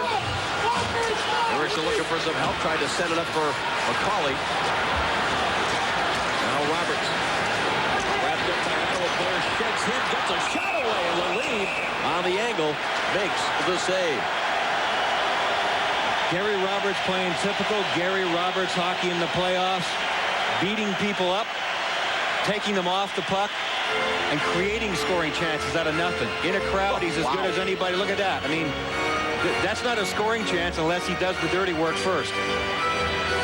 He does the dirty work to create the space, takes the shot, and then when another Ottawa player comes near him, he says, get away from me. Yeah, that's right. He's been to the Stanley Cup Finals before and won with the Calgary Flames. Yes, he did. 12 points. That was the most he'd ever had in the playoffs, and he's long eclipsed that. He's in that zone. If this were the World Series, I'd say he'd be batting about 10 for 12 right now, and if somebody threw at his head, he'd duck it. He'd hit his bat, and he'd get a bunt single. It's just going that way for him. Yep. But he's earned it. Berg will chase this down. It'll be an icing call. NHL NHL Gamecast with live scoring, shot charts, and game stats is the best way to follow the action of every NHL Stanley Cup playoff game. NHL Gamecast available on ESPN.com and NHL.com. Toronto has outshot the Senators 5-0 here in this second period. They've gotten careful. There's ebb and flow to games, and in Game 7, you have to be so aware of everything, so aware of where you're at tempo-wise, because if you get caught, slowed down, and the other team speeds up in one quick sequence, you're down on the scoreboard, and then that big snowball starts to roll against you. You have to be on your toes at all times. Face-off win by the Senators. Salo lobs it out to center ice. Corson is tied up there with Benoit Brunet in front of the Toronto bench. McGillney digs it out of the pile. And the crowd that's been kind of sitting on their hands starts the Go Leafs Go chant. McGillney plays it ahead. Trying up his screen. Sets it across. And Corson was taken down. A penalty coming. Delayed call here. Joseph started to go to the bench, but he realized that the Senators were going to touch it. Toronto in a scoreless Game 7 with a power play when we come back.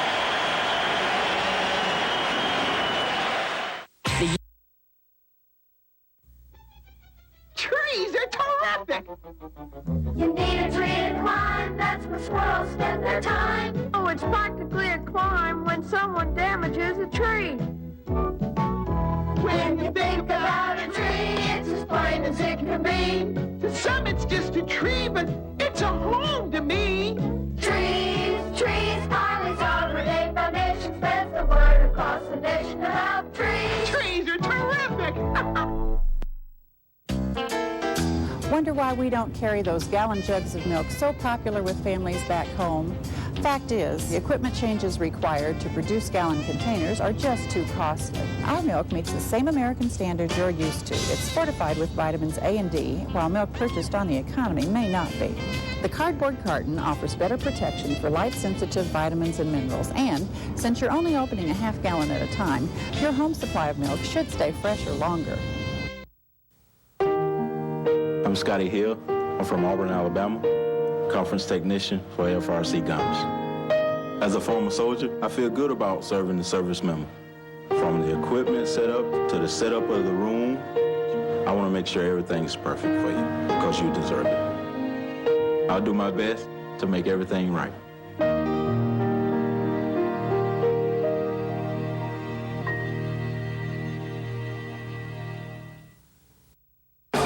Get your copy of Maximum Motors. It's the only publication dedicated solely to keeping customers tuned up about new and used vehicles in Yukon. Find out information about everything from hot rods to hoopties. Maximum Motors features in-depth information on purchasing and maintaining cars and motorcycles, including car reviews, dealer and service directories, used car and motorcycle listings, and more. Maximum Motors is available every other Friday as an insert in Stars and Stripes. Maximize your horsepower with Maximum Motors. The USER Community Level Volleyball Championships are happening May 17th to the 19th at the 411th Base Support Battalion in Heidelberg. For more information, call DSN 370-7944. Here's a look at some of the stories we'll be bringing you this week on Destinations. I'm Kane Fairbaugh, and we're going medieval on Destinations right up there at the castle at Berg, outside Cologne, Germany. On that. So a lot of things have been reversed for the Toronto Maple Leafs as the series has gone on. Now they're no better time than ever than right now in this power play for Toronto to get something going. Caberlet sends it along the boards. Tipped down toward the point. Okay, down to Caberlet. Caberlet sends it in deep. Tiger all the way. Graced off the side of the net. Will leave. They have had to make a save there on Travis Green on the angle. Intercepted by Redden, and he sends it down the ice. That was a good read there by Caberlet, throwing it down to Travis Green. Green just went for the one-timer there. I believe it hit the side of the net. He was pretty deep down, but Ottawa's forgotten about Travis Green. McCabe drives it along the board. Salo gets the skate on it for the Senators, but the Maple Leafs controlling here on the power play. Jane Corson hands it off in the corner, lets it go back to the point. Dixie back to Corson, top of the circle. Hands it off in the corner. McGill, they go on the pass. Goal! McGillney ripped up the goal!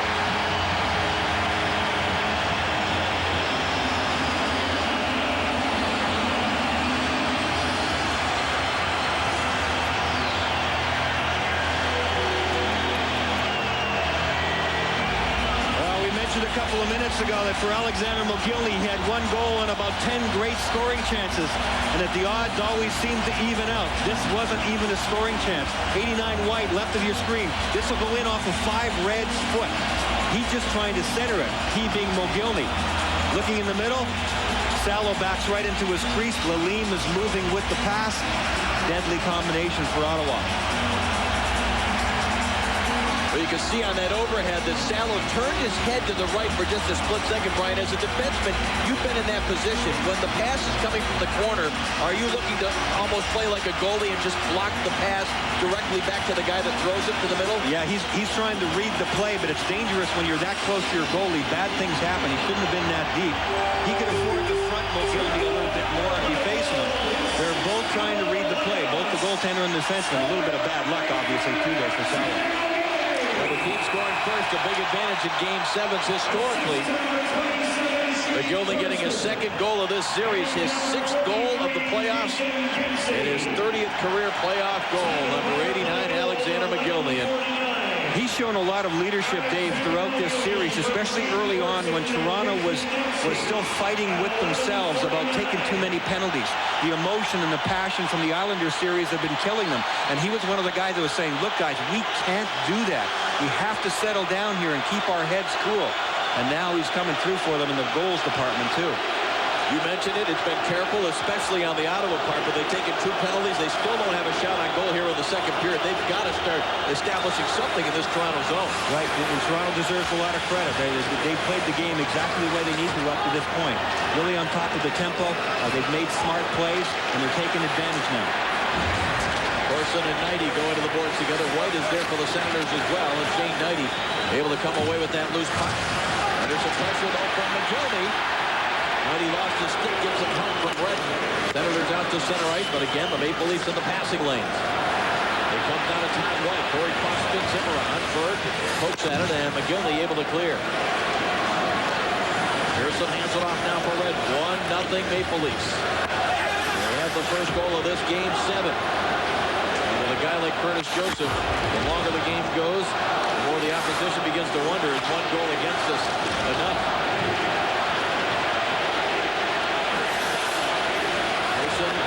Deep in his own zone. Pecker gets a stick on it, but Dempsey right there to challenge Domi. Hands it back to Dempsey, who drives it deep into the Ottawa zone.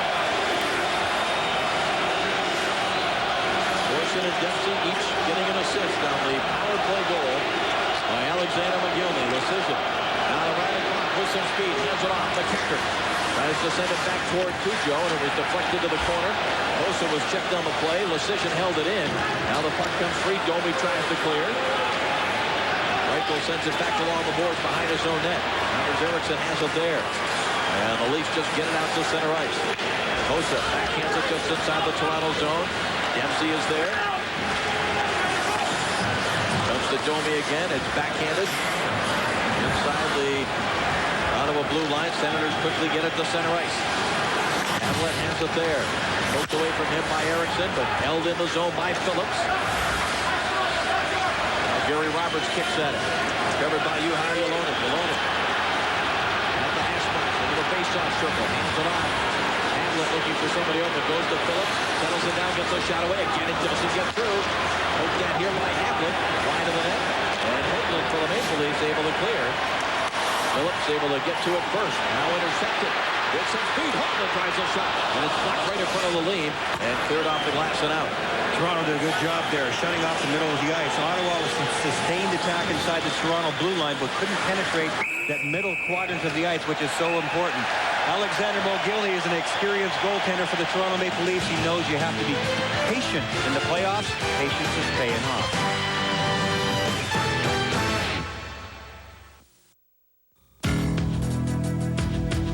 When disaster strikes, who will be there to help? Who will deliver food, clothing, medical supplies? Who will rescue the stranded in communities just like yours? You will, as a member of the Air National Guard. Feel the pride. Get the experience. Join the Air National Guard and fuel your future.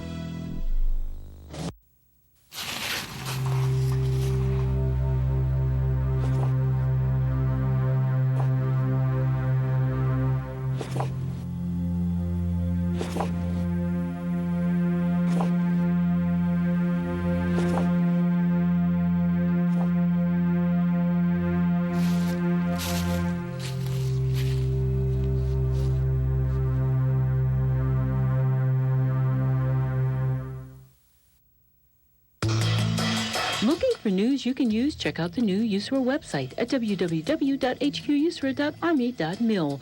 You'll find links to just about anything affecting your tour in U.S. Army Europe. There's online information on training, customs regulation, schools, employment, family support, finance, healthcare, SATO travel, and much, much more. The military link section will take you anywhere you want to go. Remember, it's www.hqusera.army.mil for news you can use.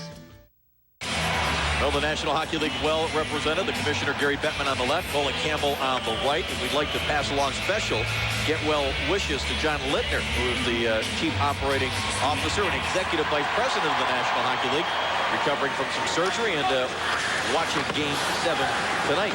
And Dave Ryan's going to be having a little chat with Mr. Bettman later on this game. Here is Roberts, gets a shot away, deflected wide of Lalime. Roberts with a big hit in the corner. The crowd appreciated that. Although Shane Knighty did, and he gave Roberts a shove. Knighty able to clear it ahead now for Red. Sends it softly back into the Toronto zone. Still no shots on goal in this second period for the Ottawa Senators. Caberlet hands it off. Roberts with a drive. Lalime! A good save, and he hangs on. Patrick Lalime with his most spectacular save certainly so far in this game tonight. Oh, and there's stuff going on now away from the goaltender. Tempers are starting to flare. The passion in the game. Love it in a Game 7. Big shot by Roberts out on the edge of the paint. Patrick Lalime tracking the puck very well, inching over. Glove in the right position. Great job. Roberts has been everywhere again. Nothing new. And he shows Shane it's not going to be a nighty night. Shane Knighty's a tough guy, and so is Gary Roberts. Those two bulldogs going at each other. Gary Roberts won the Masterton Trophy back in 95-96 and basically retired from the game when he had a severe vertebrae problem in the neck area. Underwent surgery after talking to a couple of other players that had a similar procedure done. Not only came back, but has come back to perform at such a high level and right off a face-off. Oh, a save there by Patrick Lalime. That happened the last time and the only time the Ottawa Senators have been in a Game 7. Alexei Yashin actually scored into his own net. That tied that game against the Buffalo Sabres. Yeah, Robert Reichel would have had his first goal of the series there. He went forward with it. It looked like Ottawa went backwards with it on the draw at the same time, and very nearly ended up in the net. It was Bonk, I think, taking the draw for Ottawa. Well, when it happened back in 97 to Yashin, it did go in the net, and it set up overtime. The only Game 7 in the history of the Ottawa Senators, and it was Derek Plant. It was seen on ESPN2.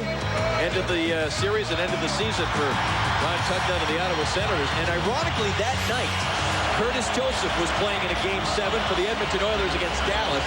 Made a phenomenal save, one of the best saves I've ever seen, against Joe Nieuwendyk, and on the same play, right back down the ice, the speedy Todd Marchand scored against Ed Belfour. It turns on a dime, and you can see Ottawa doesn't have any shots so far, so they got to get things ramped up.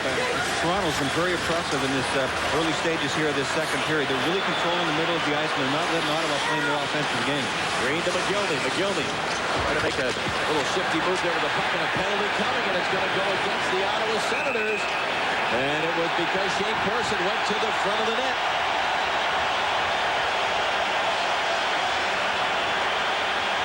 Shane Knighty on Shane Corson, and Knighty's going to the penalty box, probably still a little bit upset from his confrontation with Gary Roberts.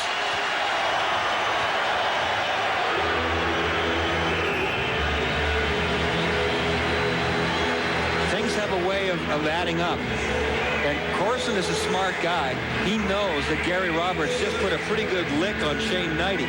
So he works him, and Corson goes to the front of the net. They get the sticks up, and Corson takes a look over at the referee. Did you see that one? Yeah, I saw it.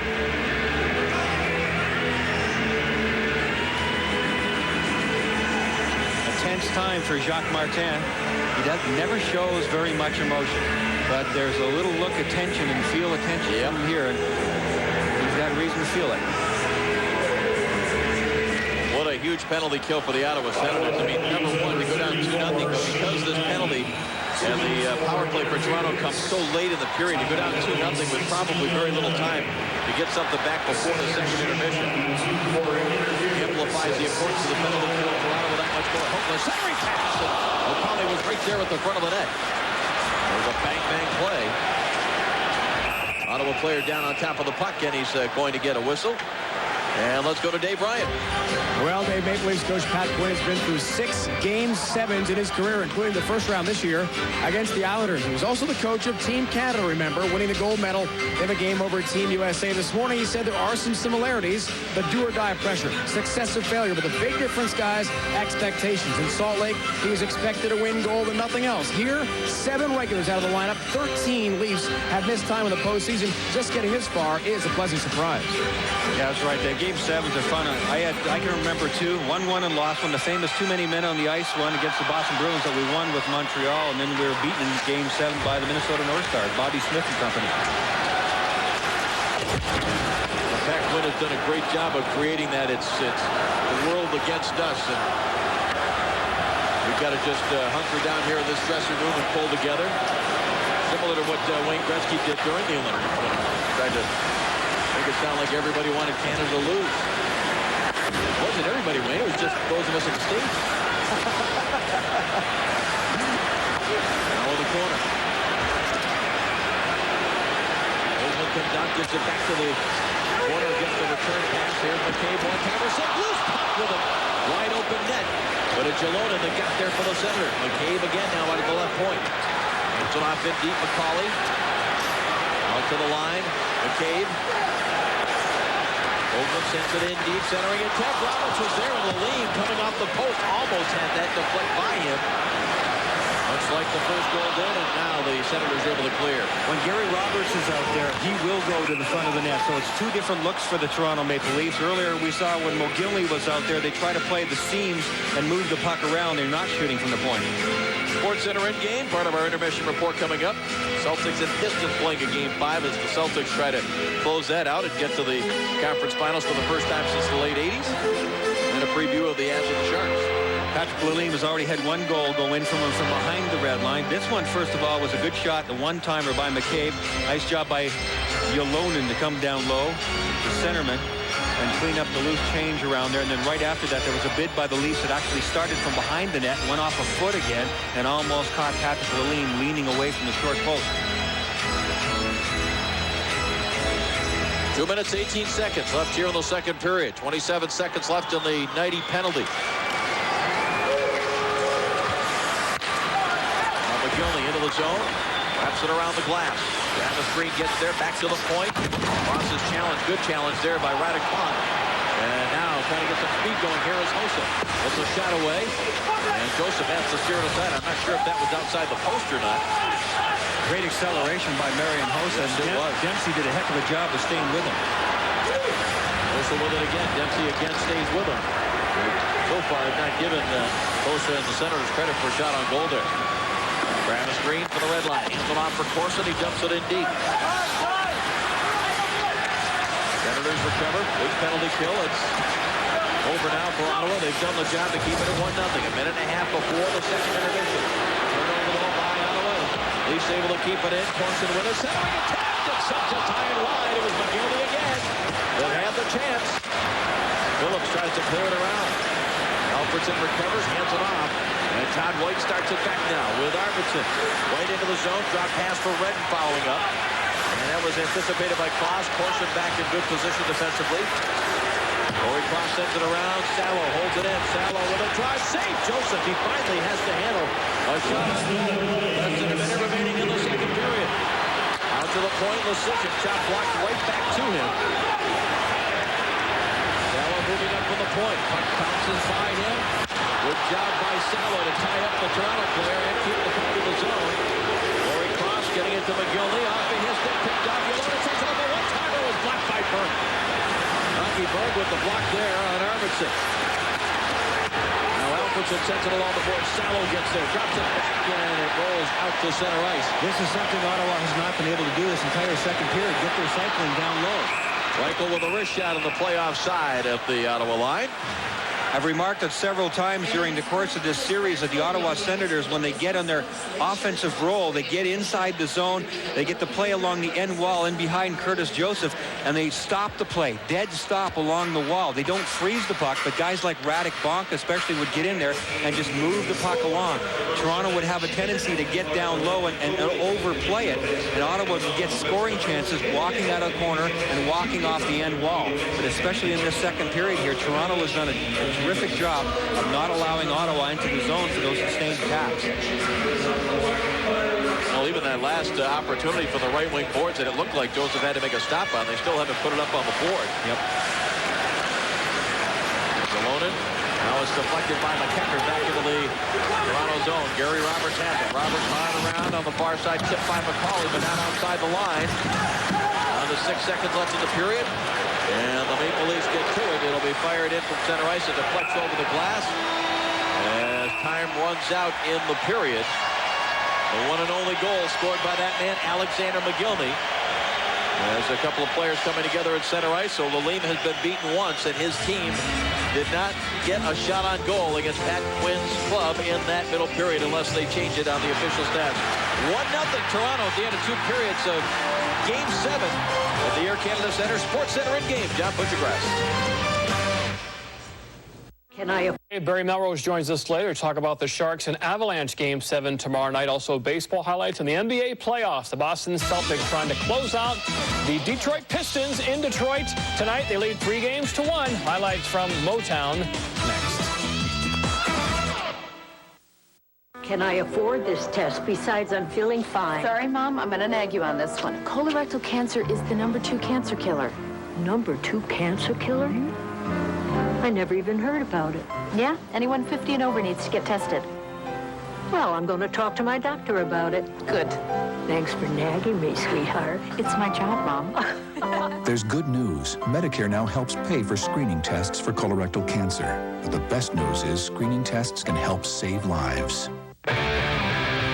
Whatever, Claire. Just your average band of losers and one-hit wonders. You know, when I was a kid, it was always assumed that drugs were cool. I'd do any drug on the table. It didn't matter what it was. Man, I was wrong. Never talk about the damage it's going to do to you physically and mentally. It takes your life away from you. I threw away 14 years of my life. Sad. I used to be a stupid rock and roll cliche. Don't listen to me. Don't listen to anybody. Figure it out for yourself. I don't know what else to say.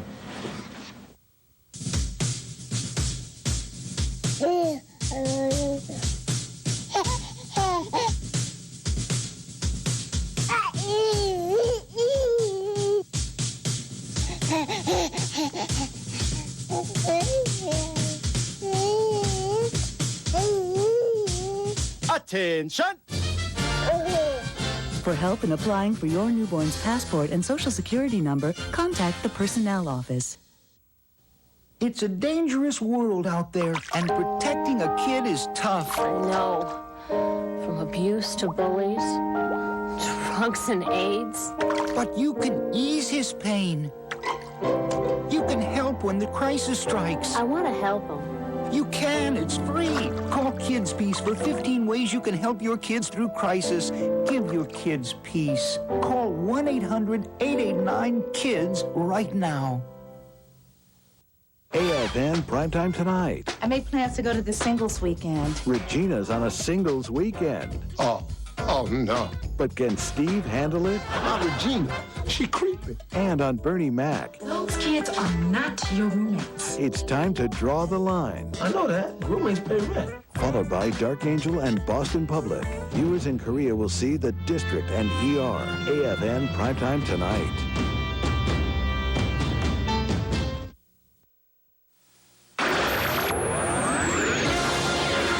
This is SportsCenter in-game. 20 minutes away from a Carolina-Toronto Eastern Conference final. The Sens will have to do much better in the third. NBA playoff time 20 times. The Boston Celtics have been up 3-1 in a playoff series 20 times. They have won just 6 times in NBA history as a team come back down 3-1. Pistons trying to be one of those teams. Eric Williams scores early. Boston up by 5. Pistons down 3. Squish. They tie it. Chucky Atkins for 3. Later, Kenny Anderson to Rodney Rogers. Celtics led by 3 after 1. Now up by 9 as the 2 play in the second quarter. Now it's a 7-point game, as make it an 8-point game, 34-26. Celtics lead 34-20. We confirm it's now an 8-point game. Baseball. Cubs and Cards. Corey Patterson, the drive to center. Jim Edmonds, the groovy kind of glove. Bottom 4, runner on third, Fernando Vina. A little safety squeeze here. Here's Kerry Robinson. There he comes. Looked like he was out. He's called safe. Cards up 2-1. Same inning, runners on the corners. Edmonds. He had a good day. He had 4 hits, which matches a career high. 2 of them were doubles. Then J.D. Drew. He had 3 hits, including that home run. The Cardinals' big winners, 11-2. The Cubbies are struggling. Chicago, they've lost 6 straight games. Flyers have a new head coach, their 5th since '97. Ken Hitchcock will be the head coach next year for the Flyers. He signed a 4-year contract with the Flyers today. Some news and notes. We begin in the NBA. Damon Stoudemire pleaded not guilty to felony charge of possessing marijuana. And Rafael Palmeiro, he's out until Friday. He has a right calf muscle issue. All right, just 1 goal. Alexander McGillney off the blade of Sammy Sallow. That's the difference after 40 minutes. 1-0 Toronto.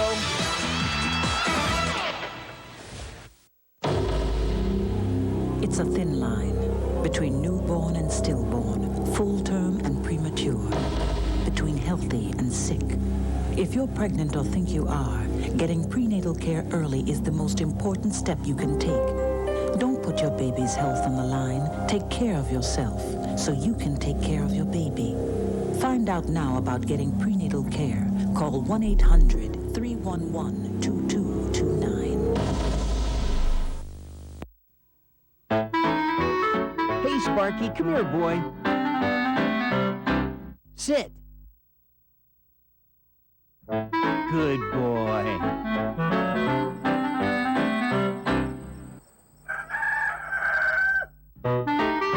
Fetch the papers, boy. Good dog. Moving? Make sure your pets have the right paperwork before you go. Ready to leave Europe? Good boy, Sparky. Do you live far from the nearest military pharmacy? Do you require medications that your local military pharmacy doesn't carry? The National Mail Order Pharmacy offers you the opportunity to have routine prescription medications delivered right to your APO or FPO box. The program offers free shipping, no claims to file, and a telephone reorder service. For more information, call your TRICARE Service Center. The National Mail Order Pharmacy, another benefit from TRICARE Europe.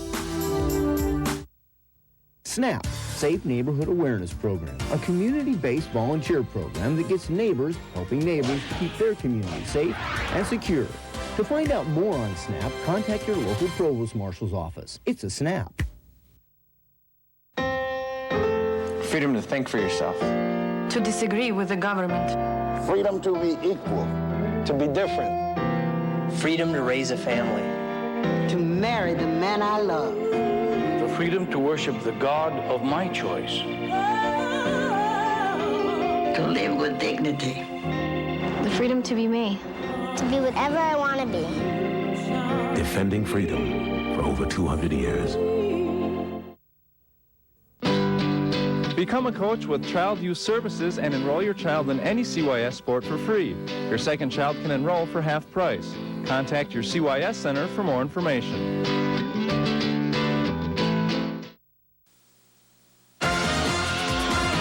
Welcome back to Sports Center In-Game.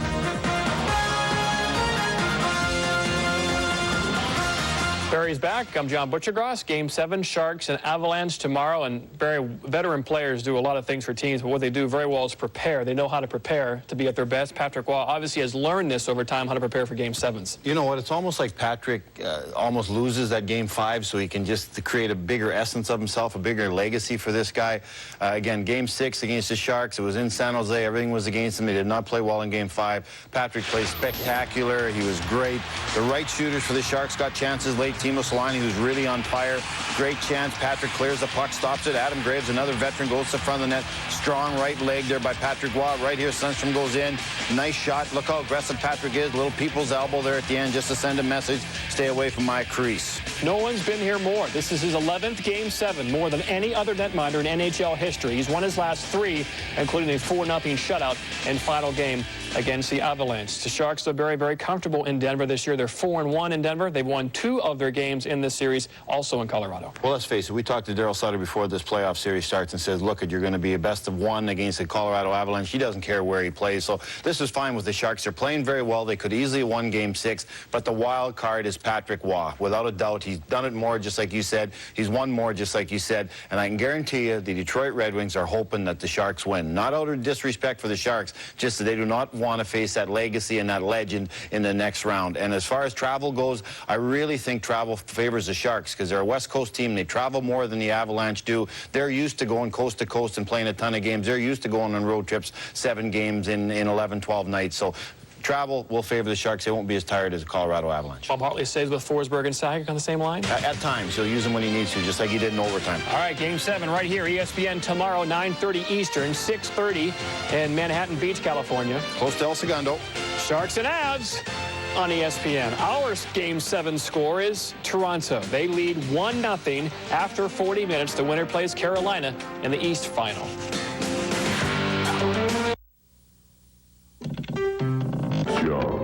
How high?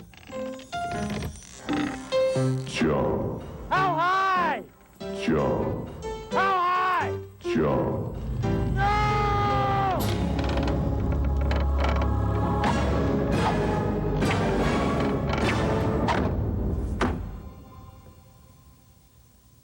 Stop letting him pull your strings. Register and vote.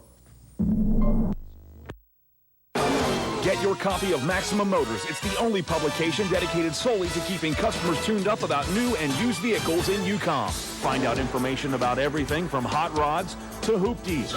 Maximum Motors features in-depth information on purchasing and maintaining cars and motorcycles, including car reviews, dealer and service directories, used car and motorcycle listings, and more. Maximum Motors is available every other Friday as an insert in Stars and Stripes. Maximize your horsepower with Maximum Motors. Find your survival guide for traveling in Europe in the Stars and Stripes special travel issue May 16th. From driving in the sidewalk in Italy to driving with one hand on the horn in Spain, from swerving around potholes in Turkey to negotiating runabouts in the UK.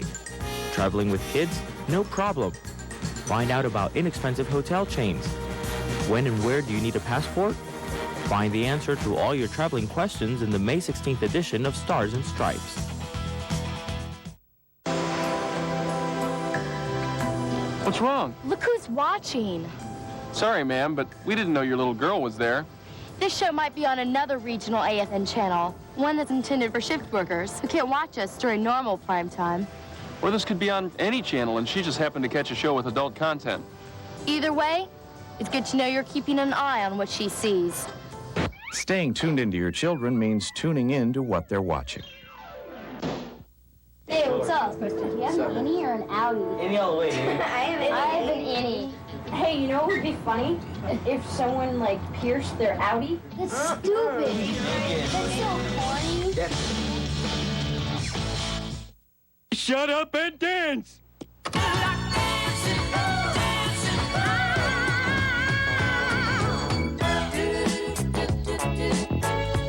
The Simpsons, 7 p.m. AFN Fridays. Welcome back. Barry, what are you doing?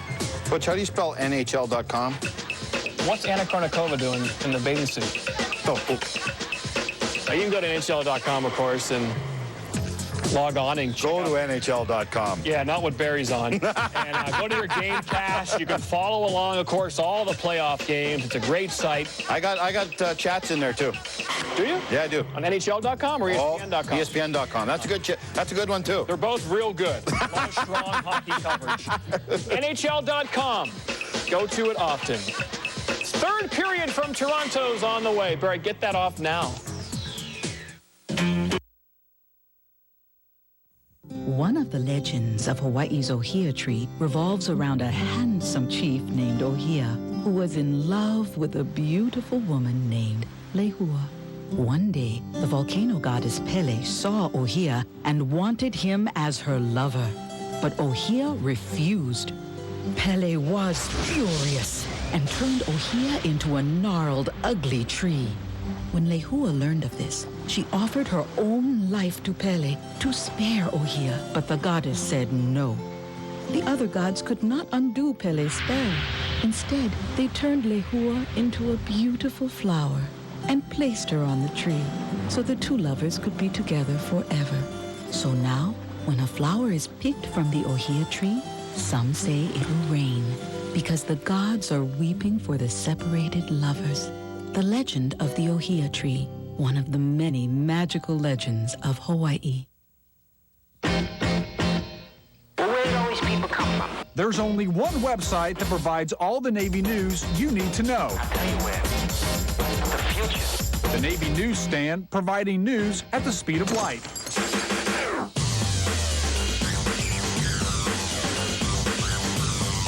Get the latest breaking news, top stories, and all the headlines from around the fleet. Keep your eye on the fleet. Our photo gallery has hundreds of pictures of sailors protecting our great nation. And coming soon, you'll be able to watch Navy Marine Corps news and daily news update anytime, anywhere.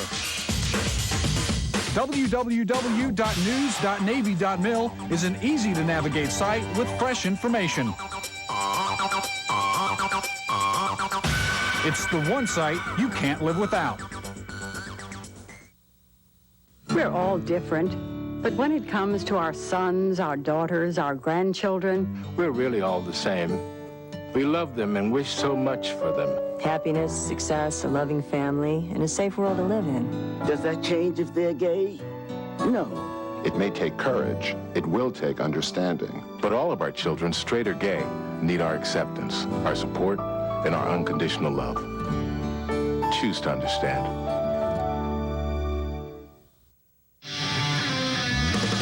Here's a look at your sports schedule for Wednesday.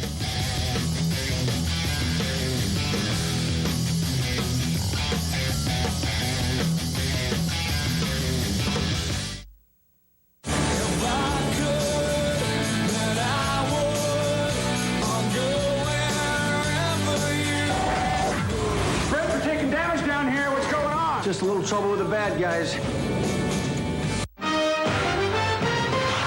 ESPN's coverage of the Stanley Cup playoffs is brought to you by 1010-220. Dial it and all calls up to 20 minutes are 99 cents. And by Dockers Dress Casuals. Air Canada Center here the night of Game 7, Eastern Conference semifinals. Alexander McGillney with the only goal to this point. 1-0. Heading into the third period, Dave Strader back along with Brian Engblom. And the good news about that, if you're Ottawa, it only takes one good shot to tie this thing up. The problem is they had only one shot, and it wasn't that good in the second period. They're looking for the one immaculate shot, I guess. But give Toronto a lot of credit there. Interesting thing, I think, in this series, I've talked a couple of times about Ottawa Senators being different this year than the last couple of years' playoff teams, in that they would sit on a one-goal lead and wouldn't go for offense. This game, they have sat back and looked more like the Ottawa teams from the last couple of years. So they need to get back to that same frame of mind that they've been in for the first 6 games. Because obviously they're down on the scoreboard. They have to make something happen. Who are they going to go to? Well, the usual suspects, Alfredson, Hossa, Bonk, those guys, Havlat. And Martin Havlat has not had the puck very much in this game. He's been a real good factor for Ottawa throughout this series. But I don't remember hearing you say Martin Havlat's name very many times in this game so far. Well, Ottawa is a team that has come on strong. They did it in the first round when they eliminated the Philadelphia Flyers in 5. And they keep it going. They're just +1 in third period play in this series, though, against the Maple Leafs. Knighty tied up along the boards. And Bernay hands it off to Alfredson. He spun off the puck and a penalty coming. Let's go down. Dave Ryan has a special guest. Dave? We do indeed. The commissioner of the NHL, a first of 2 straight Game 7s with San Jose, Colorado tomorrow in Denver. How important to the league to have these crucial do-or-die Game 7s, Gary, with the big spotlight of the playoffs? Well, you know, it's important to have an exciting playoffs, and we've had a great set of series both in the first and second round, so it's a lot of fun for our fans, and that's what it's all about. Does it help the NHL to have some new blood in? Carolina's in for the first time ever to the conference final. Ottawa could be, San Jose could be as well. And also, it's good to have new blood. It's good to have teams that hadn't made the playoffs come back. Boston back in, Chicago back in, Montreal, the Islanders. It's unpredictable, and that's what makes the regular season great as well. We know for sure one Canadian team will be in the Eastern Conference Final for the first time in 3 years at least if the Maple Leafs are in. How about Canada as a whole for our American audience back home? How crucial is that to have Canada involved? You know, we think it's great for our fans in Canada that they continue to have a rooting interest. And while our ABC and ESPN relationship's important, we don't take the CBC for granted either. We're happy just to have great games. It doesn't matter to us who's in it. Commissioner, thank you. Enjoy the rest of Game 7. Thanks, you too. All right, Dave, thanks very much. And Commissioner Bettman. And there are Maple Leaf fans in the United States, believe me.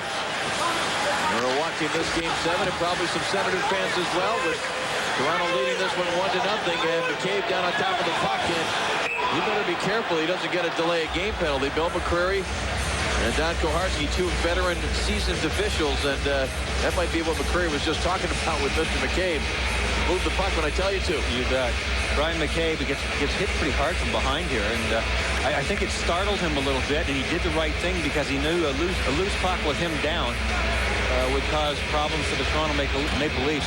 He is an emerging young star. The ice time, the minutes, the level of play, a terrific regular season in which he scored 17 goals, but his level of play overall, inside his own blue line, making plays, killing penalties, blocking shots, taking shots offensively that hit the net. All those things have Brian McCabe moving up several notches in my book as one of the top defenders in the league. Benoit Brunet, second power play of the game for the Ottawa Senators. Don White hands it off to Brunet in the corner. He takes a hit. It comes back to White on the faceoff circle. One-timer shallow. Deflected save made by Pluto. And the rebound outside the post. Here comes that shallow. Another drive and a save made by Joseph. And Aki Bird making sure that Sean McEachern continues to stay on a scoreless streak. That's just exactly what I was thinking about. Salo started both of these offensive chances. Number 5 from the point. Good hard shot. Watch number 15. Sean McEachern, it comes out. I mean, he's looking in the right place. He's lurking around the right areas. It came out right from between his feet. Sean McEachern has gone 21 playoff games over 3 years with no goals. Some of it because of chances like that he just can't convert. Southwest Airlines goal camp shows you that Curtis Joseph lost it for a second here and there, but as he does so well over the years, he scrambles, he finds a way. When you look at Curtis's technique, he's not the incredible technician like a Patrick Roy, maybe even a Lalime. He studies tape a lot. He knows the shooters. He will say that he will gamble on a hunch sometimes, knowing what he knows about a past history of a player. And the rest of it is his uncanny knack for just getting some body part in front of it any way he can. 706 regular season games, still looking for his first Stanley Cup, and very much at the top of the unrestricted free agency list. There will be a goaltender carousel in the summer for sure, just like coaches. I have a feeling a coach in Philadelphia, a new coach there, is going to be looking for a goaltender. It could very well be. Here's Salo again, missed the net. Comes out to Phillips, a shot, a save made by Turchin. He was actually sliding away from the net when he made that save. Phillips again over a shot. Joseph steers on the side. Alfredson has the puck roll away from him. Borson tried to clear, puck comes free. Leafs couldn't get to it. It goes back to the left point. Phillips has it. McCabe, one of the defensemen for Toronto without a stick. It comes back to Phillips at the line. Over to Alfredson. Now it's Borson the forward without a stick. And he makes the shot block. It comes to Sullivan, shot to the crease. A couple of pops at it. And it's set wide. Again, it was McEachern that was there. Behind the net, Todd White. Centers that Sullivan drive, and that was blocked by McCabe, and he is stunned. But quickly gets back up. White one more time. Green is out of the box. A shot. And it was McEachern, I think, that he hit his foot. And Curtis Joseph. Leafs back in full strength for scrambling. Salo, a fake. And then the shot blocked by Caberlet. And Caberlet says, here, Curtis, cover this thing up, and that's going to whistle. This is a Toronto Maple Leafs typical shift in the playoffs. Shane Corson is limping on one leg so badly, I think he wants to go right to the locker room. Brian McCabe is hurting in his ribs or in his arm. Look at both of these guys. They got to help Corson off the ice. Corson had no stick, Dave. He went down and made a shot block that was terrific. Then Brian McCabe, sprawling on the ice, took one in the upper body somewhere that had him hurting. Curtis Joseph was sliding left, right, back and forth. Ottawa Senators coming with everything on this power play, everything but a goal at it. The tension, the pressure, everything mounting up. Brian McCabe with some stellar work again. Here's how it ended with Brian McCabe sliding out, taking away everything. That was a really slick move by Salo. Hanging on and going wide, but again, down low there was help. Look at Corson with no stick on the right side of your screen. He's limping so badly, he's already going to the bench. Open that door. I got to go right to the room. So a penalty kill for the Toronto Maple Leafs, who have 19 shots. Ottawa with just 15. Senators went better than 19 minutes between shots on goal. Late in the first to late in the second. Arvidsson has that deflected away by Hoagland, and it pops out of play. When you have sequences like that, if you're the Ottawa Senators, it can go two ways. They came with a good push. You got to take the positive and say, okay, we're moving the puck well. We got some chances. This is what we needed that we didn't have in the second period. One shot, and it was late in the second period. The bad news is obviously that they didn't score, they can get frustrated. So they have to really guard against these next couple of shifts. And not allow Toronto to turn the momentum around here. Jacques Martin's club had 6 scoring chances through 2 periods. They've had 5 already here in the third. So they are doing the right things. Face-off controlled by Reichel as Domi dumps it along the boards behind Lalline. Now he's trying to get there for the Senators, but Monakorovsky got a stick on it to hold it in. Domi tied up by Wade Redden. Now Yolonen waiting for Ottawa to try to dig that puck free. Reichel sends it along the board. Monakorovsky's shot deflects in behind the Ottawa goal line. Wade Redden has it there. Outlets at center ice. Here's Havlat with it. Very dangerous one-on-one on the rush. And a backdoor pass with block. Chopped out of the second time behind the net. Arvidsson has it there. Knocked away from him by Dempsey. Yolonen coming in on Reichel. And the Leafs under some pressure here. Send it all the way down the ice. Curtis Lecision will touch. It'll be icing. Something Toronto has really done well throughout this game in particular is not allowed the Ottawa forwards to get to the front of the net. On these rushes, Pat Quinn's guys are really shutting off the middle of the ice. Martin Havlat, who I mentioned had not had the puck very much in this game, finally did on that last shift. He wanted to steer it into the middle of the ice and just have somebody going. Toronto didn't let it happen.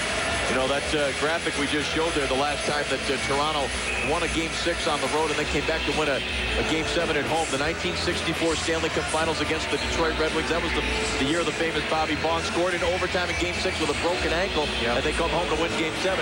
There's been a lot of broken bones on this Toronto team, and who knows if Shane Corson comes back, he may be playing on a broken ankle as well. Kidding. It's unbelievable what Toronto's have to go through. Actually, since January, their list of injuries has just gone one after the other after the other. And in this playoff series, of course, they had to patch together a group, and it's been a real blood and guts effort. And that's why we pointed out on that last penalty kill, the blocks by Corson and McCabe. The fact that it's just a real typical shift for the Toronto Maple Leafs. Here is Radek Montdown. Looked like it was a broken play coming into the Toronto zone. Oh, big hit along the end board by Robertson. He ever just hits up on Rene to the front of the net. Rene almost got a loose puck there. He and Roberts come together again, and Roberts able to clear the zone. And a one-man wrecking crew, number 7 White. He really popped Rene, as you said, Dave, and then tracked the puck, came over to the boards, another hit, and got the puck out of the zone. The little thing. Here's Caberlet trying to catch Ottawa on a chain. Caberlet drops it off in front of the net, looking for Hoagland. Well, that was a good idea there for Monakorovsky, and now the puck off the stick of Salo and up into the seats out of play. A last-second mind change there by Monakorovsky almost paid off. He was going for the big one-timer, and then he saw Jonas Hoagland, number 14 White, going to the net. So he tried to change the trajectory of his shot and get it on the tape. It just missed by a little.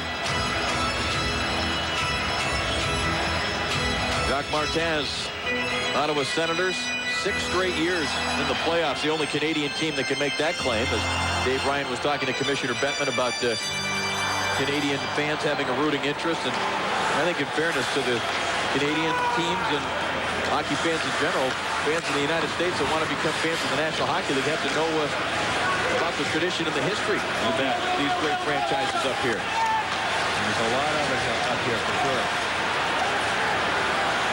White burst the speed. Almost what he did in Game 6, and a penalty coming here. Some contact was made with Curtis Joseph. It's Todd White again. This will be his 3rd penalty. Here's Caberlet into the zone. Extra attacker on center. McGillney scores!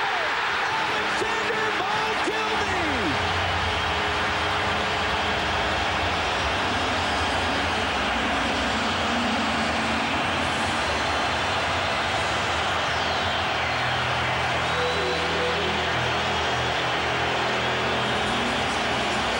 You know what happens sometimes when you get a delayed penalty call against you? You hang your head for a minute.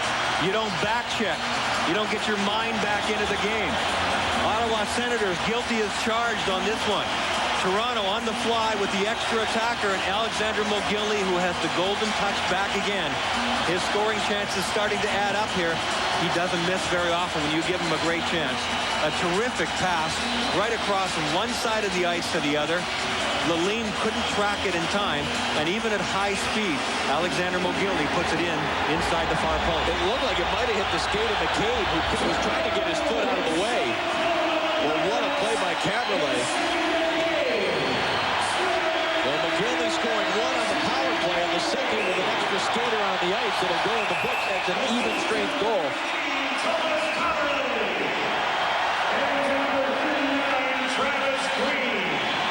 Well, Mogilny with 2 goals here in this Game 7, and the last time that a player scored a hat trick in a Game 7, well, look at the mullet behind the bench.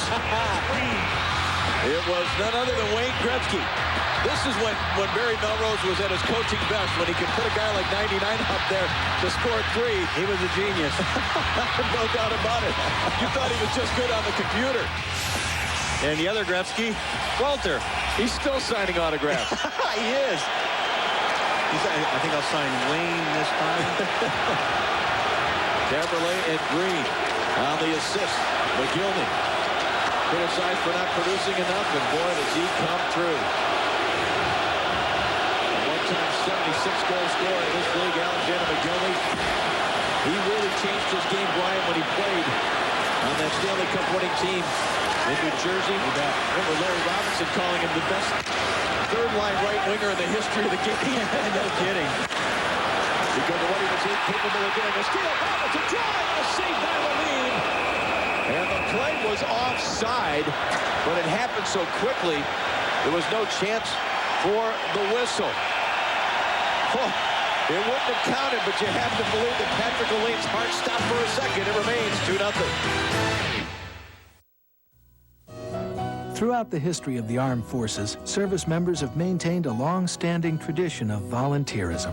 They've donated their time and energy to programs which improve the quality of life for themselves, their families, and others. Today, many community activities wouldn't exist without the help of volunteer staffs. They've become the silent heroes of America's armed forces. Help keep the tradition alive. Become a volunteer yourself. You'll be glad you did. Mines Castell Storage Station, Mannheim Toyland, Bamberg Single Soldiers Quarters, Sarajevo Bootmere PX, Wiesbaden Amelia Earhart Hotel. All of these locations have one thing in common: electrical fire damage. 30% of all fires in U.S. Army Europe are caused by electrical circuit overload. Don't become a statistic. Don't get burned. So you're thinking about getting that college degree, but you've got a job that makes going to class impossible. Well, City Colleges of Chicago has the key to unlock your future. They can get you started with the distance education program that lets you work whenever and wherever you want. Enrollment is continuous, so see your City Colleges of Chicago rep and find out how you can turn your workplace into a college classroom. Financial aid is available, so don't wait. Make your dream a reality today. Toronto leading Ottawa.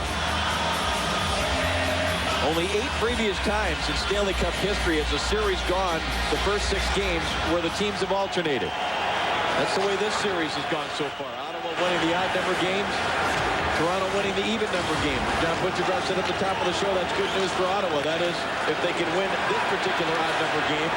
But they've got a hole to get out of, or a mountain to climb, however you want to look at it. The Maple Leafs on home ice, believing and leading 2-0.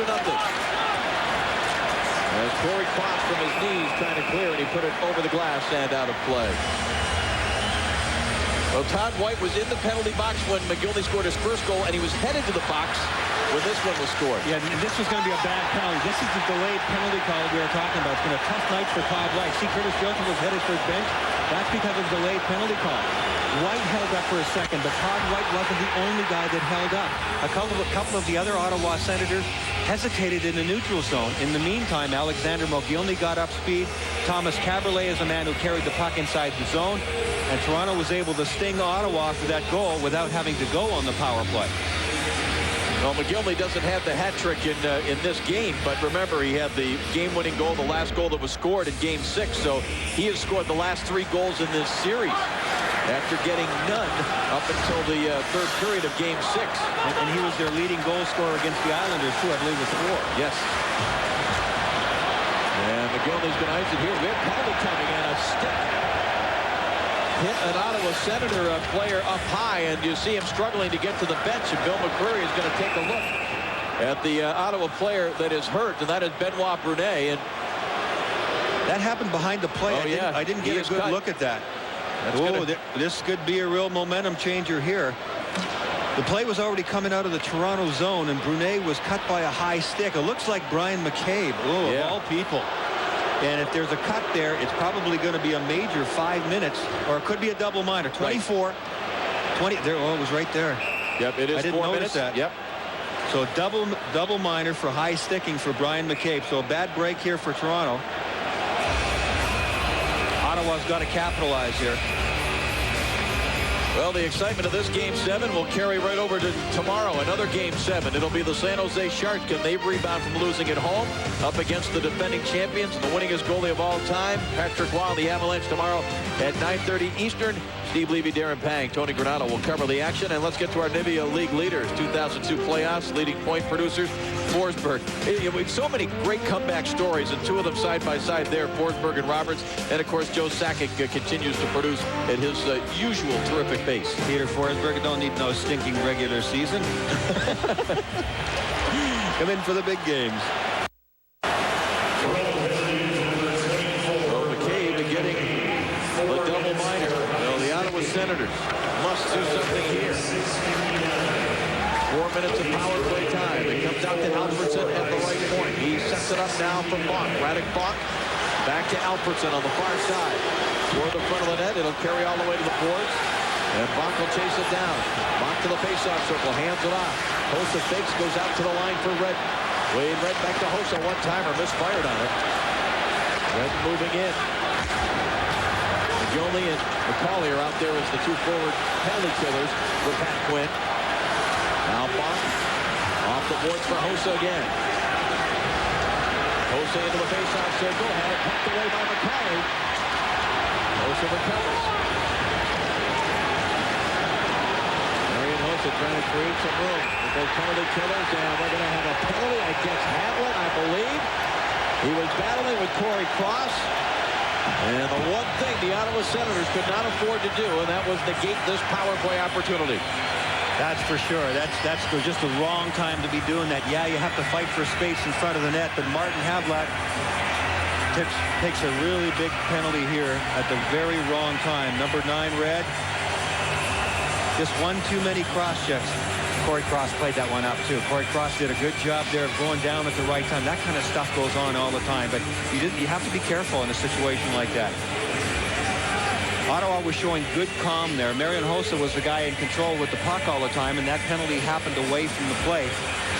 But now goes to a 4-on-4 situation, and Ottawa's got to continue to be aggressive here.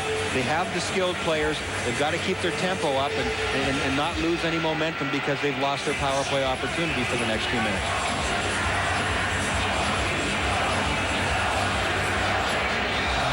4 skaters aside for the next couple of minutes, of course, barring any other penalties. Advantage either way, Brian, the way these two teams are made up? Well, I would expect that Ottawa would be more likely to open things up and really try to get some fly going, hand-to-hand hockey. I don't think Toronto wants to do that in this situation. I think because they're a lot fresher, Ottawa has an advantage. Let's go downstairs to Dave Ryan. All right, Dave and Brian, thanks. We're 4-on-4 now for another 56 seconds. Then a power play again for Ottawa. One of the best penalty killers for Toronto is back on their bench. Shane Corson has returned. All we could tell, a left leg injury when he left the ice for about 10 minutes or so. We did get a peek when the medical door the room with the door open. We saw him grimacing and having that left leg and tearing too, but he's back now for the Leafs. All right, Dave, thanks for that update. A very important presence on the bench and certainly more important on the ice. We'll see if he gets any time here. He'd have to lose a leg not to be up there right now. That's right. Here is Roberts. Winds up, drives the 60-footer into the glove of Lalime, and he hands it off for Chris Phillips. And here comes the Ottawa Senators on the attack. Sallow sends it in deep. Joseph will stay in his net. Nathan Dempsey will track it down. 2-0 Toronto. Winner of this game Thursday night will open the Eastern Conference Finals against the Carolina Hurricanes, who eliminated the Montreal Canadiens in 6 games. Lalime gets a stick on the puck. Roberts is there, though, for Toronto.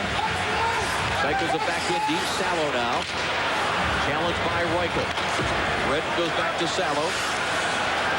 Just over a minute before the penalty to Havlat is over. And again, the Senators will have some power play time. But boy, they missed a great opportunity with a double power play. Here is Knighty. The late man coming. Shot. Deflected just wide. Yolonen went to the front of the net. Joseph. And the low part of that net covered. It comes down to Knighty. Knighty the wrist shot. That was blocked out high by Caberlet. McCauley wrestled to the boards there by Arvidsson. Now Knighty. The defenseman in there. Deep centering attempt. Knocked away by Joseph out to center ice. It'll be a race for the puck. And Redden had the angle there on McGillney. Caberlet takes the hit, gets it to McGillney. McGillney overskates the puck.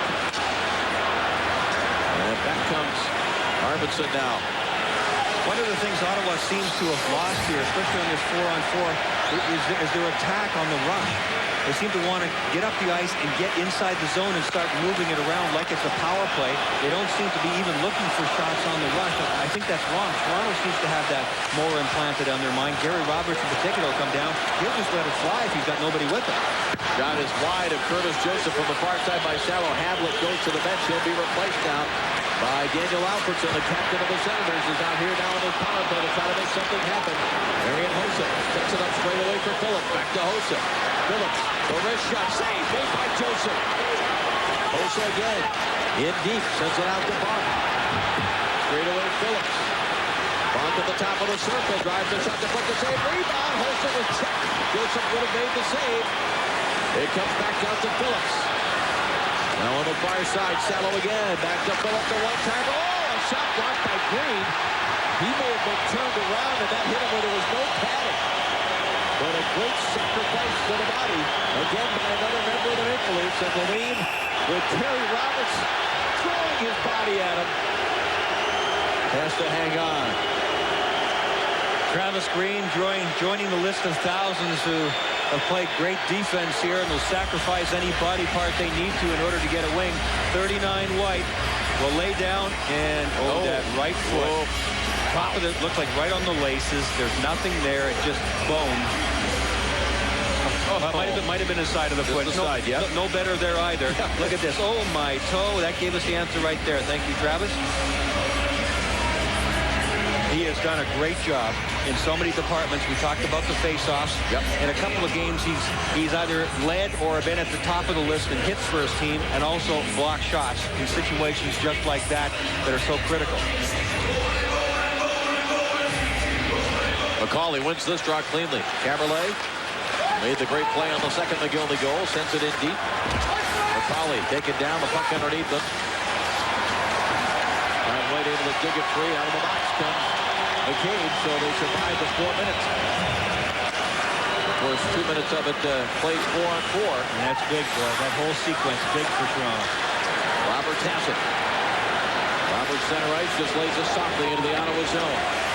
Curtis Lecision gets it ahead now for White. He hands it off. Arvidsson. And that's Bernay that sends it in deep. Now Dempsey along the board. Travis Green backhanding it. Center ice, Hoagland. Hands it off for Anders Eriksson and Travis Green now. Quick check along the boards as Wade Redden takes over. And Dave, if anybody deserved to be bailed out for an inadvertent high stick, it's Brian McKay. He did a great job killing off his double minor. Curtis Joseph covers up. Now the man with the last 3 goals in this series, including the only 2 tonight, Alexander McGillney. It's 2-0 Toronto. People can tell a lot about you just from the clothes you wear, on or off duty. Some clothes say you're athletic, informal. Others say you're outgoing or conservative. And some clothes even say something about your ethics. Your uniform does that. It comes with a history of ethical conduct. When you wear your uniform, you're part of that history.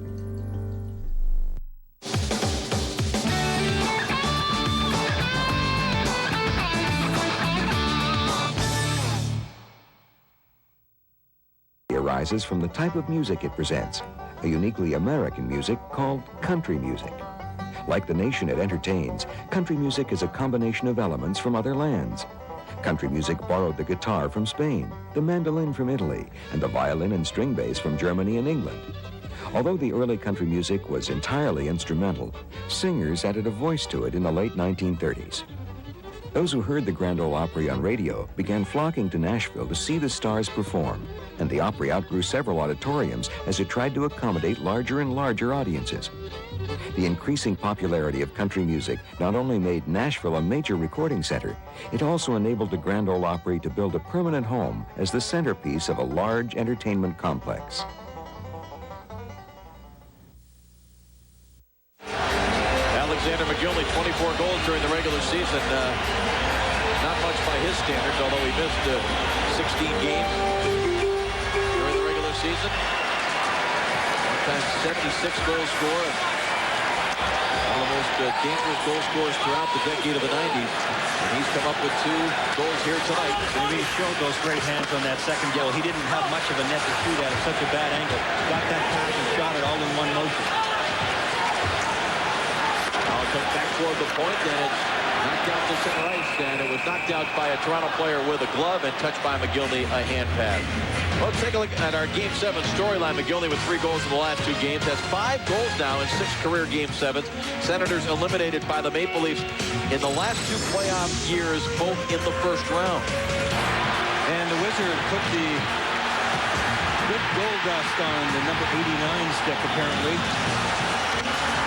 Alexander McGillney with 1 lucky goal and 1 very talented goal as he took that cross-ice pass.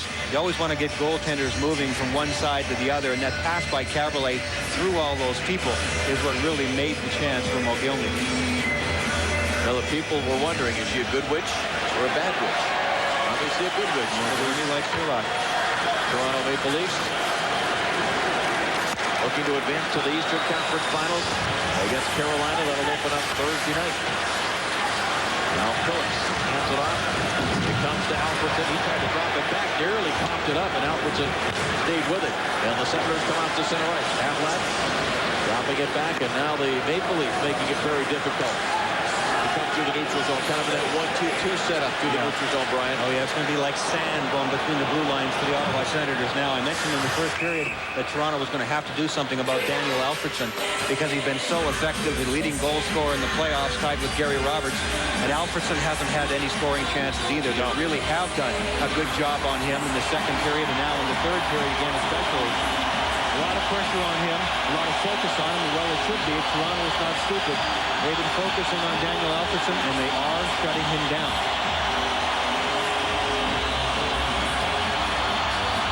Travis Green to take those draws, 119-31. That's pretty darn good, but below his standards that he's put up for much of this series. He's had games where he's won 21 out of 25 or 26 draws. It's just been terrific.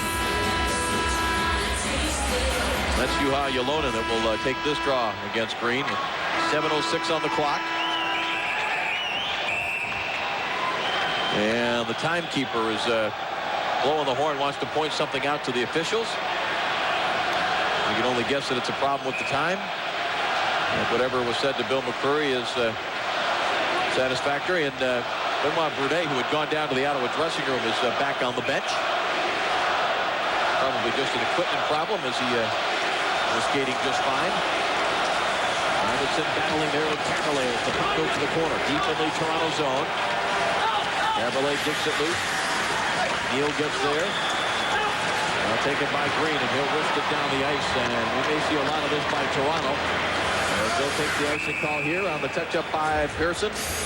This series has been really a roller coaster ride for Curtis Joseph. Things didn't start off very well for he and the rest of his teammates. They got blitzed in game 1. Joe Civ, wow, I don't remember him ever being called that.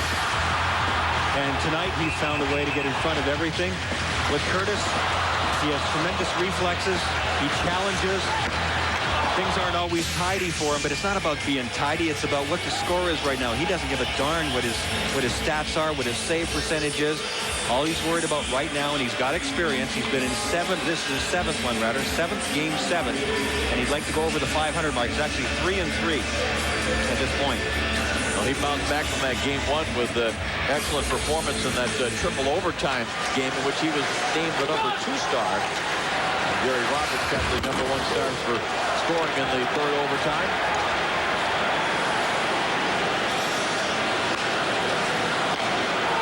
Arian Hossa driving it deep into the Toronto zone. Hossa stops it there. McCabe around the boards, and it is whistled down by one of the linemen. Well, tonight at 12:30 a.m. Eastern, ESPN brings you more sports. Comedian Jay Moore will offer his unique and humorous insights on the world of sports in front of a live studio audience. Joining Jay this week is musical guest Naughty by Nature. More, log on to ESPN.com. That feeling of excitement, controlled excitement, starting to well up in Alexander Mogilny and his teammates. They're ahead by 2. 2 is not enough with 6.5 minutes to go. We're well aware of that, but just have that good feeling to know that we've got our game going. That's what I think is really exciting them as much as the 2-0 score. These guys just find a way to keep coming through, and that heartbeat you can see right underneath the Maple Leaf half the time.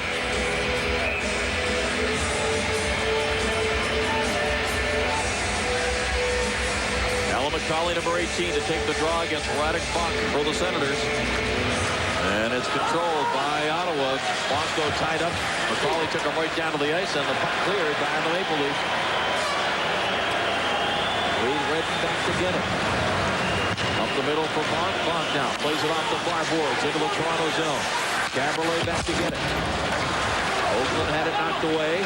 John McEachern is there. I mentioned earlier, 21 straight playoff games without a goal for McEachern. Here is Roberts. Soft pass finds its way to McCabe. He drives a shot. Scores! He got through the lead. And that could do it for the Maple Leafs.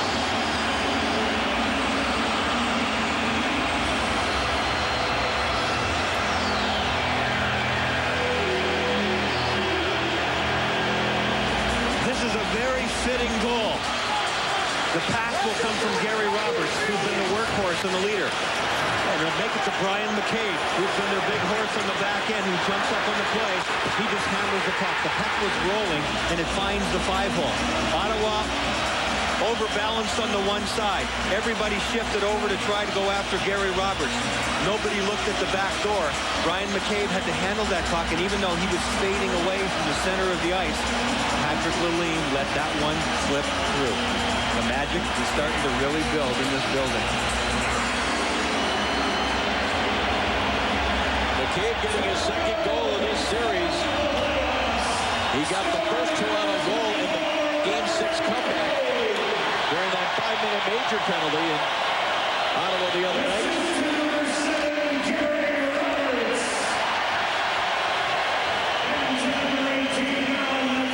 Alan McCauley getting an assist along with Roberts on the McCabe goal. It is 3-0 Maple Leafs.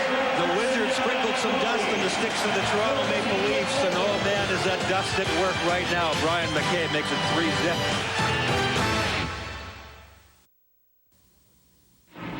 In February 1968, A series of problems weighed heavily on Marines defending the remote outpost of Khe Sanh, South Vietnam. Low-lying fog hampered visibility twice a day. Any activity invited enemy fire. And all C-130 landings had been suspended following a fiery crash. New means of supplying the bullets, beans, and bandages needed by the 6,600 isolated Marines had to be devised. The key to their survival was logistical ingenuity. Various extraction systems enabled aircraft to release pallets of supplies without landing. Precision paradrops delivered bulk commodities such as rations and ammunition. And Valiant helicopters handled medical supplies and other delicate cargo. At Khe Sanh, the Marines proved that where there's a will, there's a way to keep the troops supplied. In a story about faith. How will I ever get back home?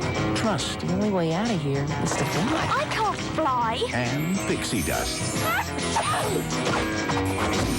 I've got to try.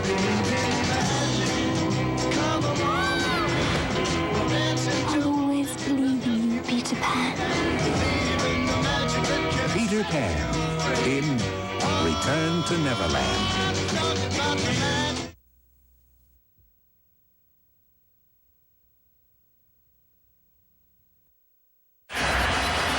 Dave Strader, Brian Englund, Dave Ryan, and the rest of our ESPN Stanley Cup crew. John Butchergrass, Barry Melrose back in the studios. It is 3-0 Toronto. What a miraculous story. 7 players from their American Hockey League affiliate, St. John's, are in the lineup tonight without the likes of Sundin, Redberg, Tucker, Lume, Vault, Yuskevich. Unbelievable. Redden the drive and a save by Joseph. And he hangs on.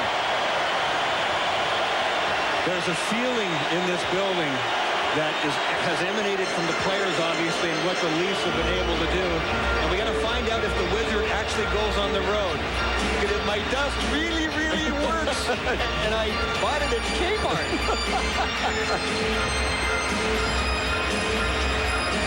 Atmosphere is so much in the playoffs. I mean, especially in a Game 7. You can feel the tight control the Toronto Maple Leafs have on this game right now. The 3-0 score, the time dwindling, but it's even more than that. I think that they have felt like they've been in control since the puck was dropped to start the game. Yolonen to take this faceoff now. He's got Chris Neal right behind him on the point. At the top of the circle, Salo at the right point.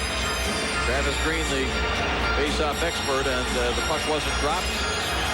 Green is going to be tossed out of there, but Pat Quinn not going to be caught without another centerman on the ice for a D-zone draw here, and he's got Robert Reichel to step in to take this draw against Juha Yolonen, and Reichel kicks it back to Caberlet. Caberlet. And it knocked away by Neal. Back along the boards, Ty Domi is there. Domi just trying to eat up some time, and Domi was crushed kind of face first into the boards again. Well, remember back in the first round, and you talked about Patrick Lalane had those phenomenal numbers, and he had the 3 straight shutouts, and Brent Johnson did the same thing with the St. Louis Blues. All the talk in the early part of the playoffs, and rightfully so, was about the new breed of goaltenders, Lalane and Brent Johnson. But now as the dust starts to settle, who's left? Dominic Hasek? Is it going to be Patrick Roy? It's going to be Curtis Joseph. And in Carolina, you got a veteran in Arthur Zerbe. So while these guys have certainly grown to a certain point in this playoff year, it just shows that there's something special about these veteran goaltenders that have a record, that have won Stanley Cups. Now, Cujo hasn't won a cup, but boy, he has put on some great performances in the Stanley Cup playoffs in the past. Something to add to that, Dave Ryan?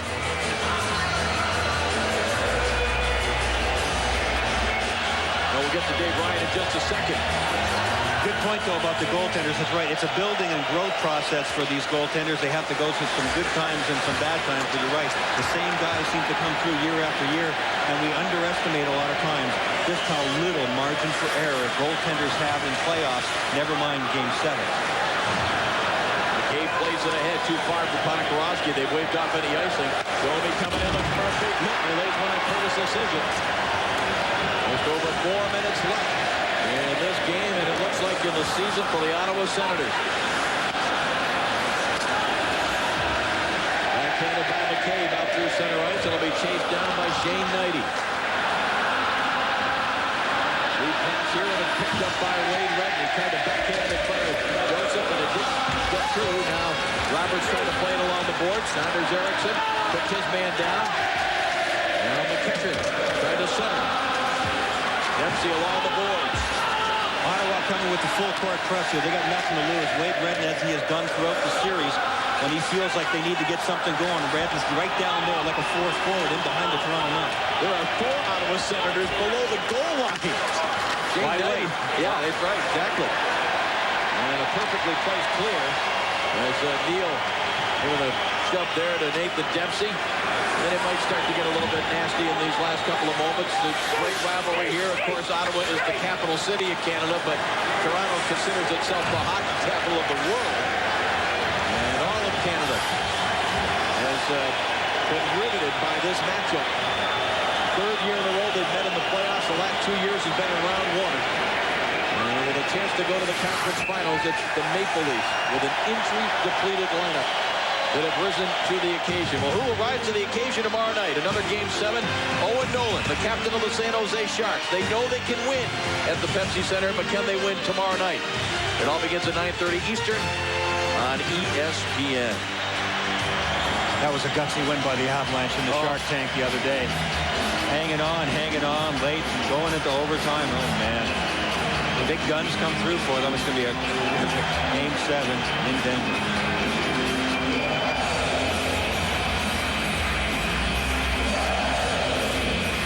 Screen to take the draw here and wins it out to the top of the circle. A wrist shot by McGillney. He's looking for the hat trick. Again, there's not been a Game 7 hat trick since '93 when Wayne Gretzky did it, ironically, against the Toronto Maple Leafs.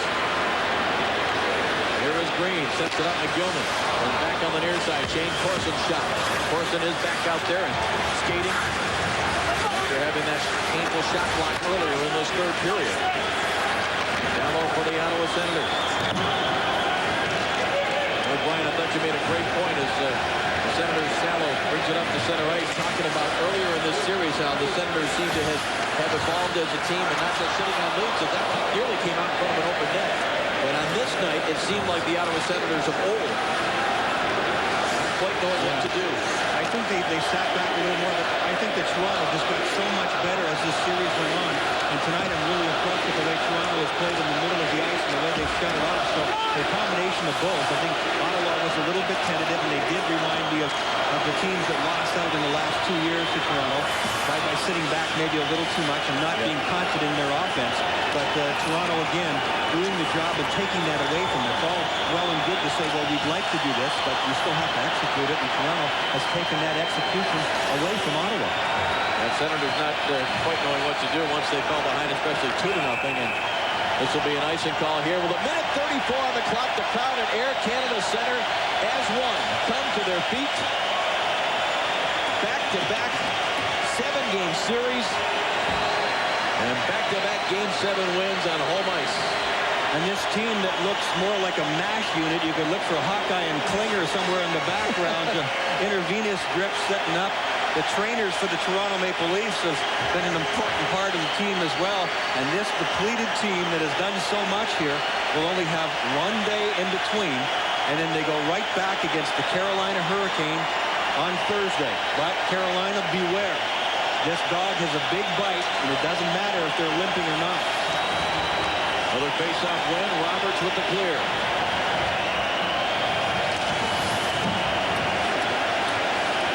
It's Dempsey sending it back inside the Ottawa zone. Picked up by Knighty. And it's sent right back into the Ottawa zone. Now right at bump. Callan still on the boards by McCauley. 1 minute remaining in this series. And all these Toronto Maple Leaf fans can get out their old James Taylor CDs because in their minds they're going to Carolina. There's no doubt about it. The Eastern Conference Finals are set. And it's been way too long as far as they're concerned. They are going nuts here in Toronto. Here's Salas sending it ahead. Center ice. Grenade, not much room to operate. Way along the board, Shane Corson ties up his man, and that puck was played illegally, says the linesman, so we'll have a face-off with 22.1 seconds. Curtis Joseph has been, well, Curtis Joseph in these Game 7s. The Ottawa Senators, who have had a terrific season and a terrific series, had their chances. They had their chances, and they know it, and they faced those questions from the press and handled it well. They're still one of the youngest teams in the National Hockey League. They have grown. And this is another one of those painful steps in the trail of the remaining players that will stay on this team for next year. Talk about how things get magnified in this series. Since that Pearson penalty in Game 6, which was the 5-minute major, Toronto has outscored Ottawa 7-1. You look at that other series in the East after the extra minor penalty against Michel Therrien that allowed the 5-on-3 goal to be scored by Sean Hill. And from that point to the end, it was 17-3 that Carolina outscored the Canadians. Momentum, turning points, and seizing the opportunities. That's what Carolina did, and this is what the Toronto Maple Leafs have done too. Corey Cross with a shove there on Alfredson. His puck is get a bit short. And the 16th Game 7 shutout in Stanley Cup playoff history belongs to Curtis Joseph. He joins Patrick Roy, who did it earlier this year in the playoffs against the LA Kings.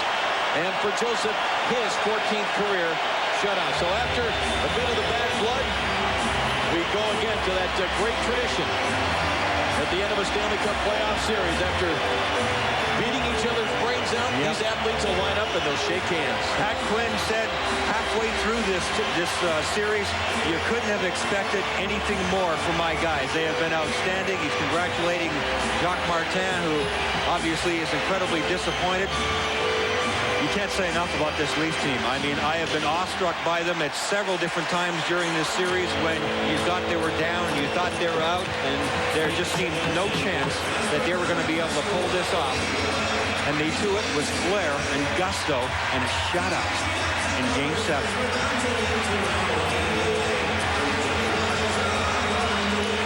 All smiles for Curtis Joseph. He'll be the last one to get in that line, along with Ty Domi. Bitter disappointment, of course, for Daniel Alfredson, the captain of this Ottawa team, as you just pointed out, Brian. A great regular season, and to this point in the playoffs, a great story, just like the Montreal Canadiens were until their humiliating loss, the way they went out in the Game 6 against Carolina last night. A lot of good things happened for the Ottawa Senators here, but there wasn't the killer instinct, and that's going to be looked back upon throughout the entire summer. That's going to be the thing they're going to have to fix and build upon for next year. They made great strides forward. Last year and the year before, Ottawa was criticized because they were too soft. They fixed those problems. They weren't soft. But they need some guys like Gary Roberts, and they're hard to find, who led Toronto through thick and thin when, as I said a moment ago, it just looked like there was just no way they were going to pull this off. It's all well and good to say, well, we need the big hits and we need the big plays. You need production. Gary Roberts produced, Cujo produced, and the two goaltenders get together and exchange a few pleasantries. What a battle. Respect, Marian Hossa. Saying to Gary Roberts, go get him in the next round. Represent Canada well. As it'll be the Toronto Maple Leafs and the Carolina Hurricanes in the Eastern Conference Finals for the right to go to the Stanley Cup. Dave Ryan down at ice level. Dave? All right, Dave Stritter said 14th career playoff shutout, second shutout of this playoffs. Curtis Joseph, how was your team able to overcome all these injuries, a walking wounded, the loss of Matt Sundin? How has this team survived another round?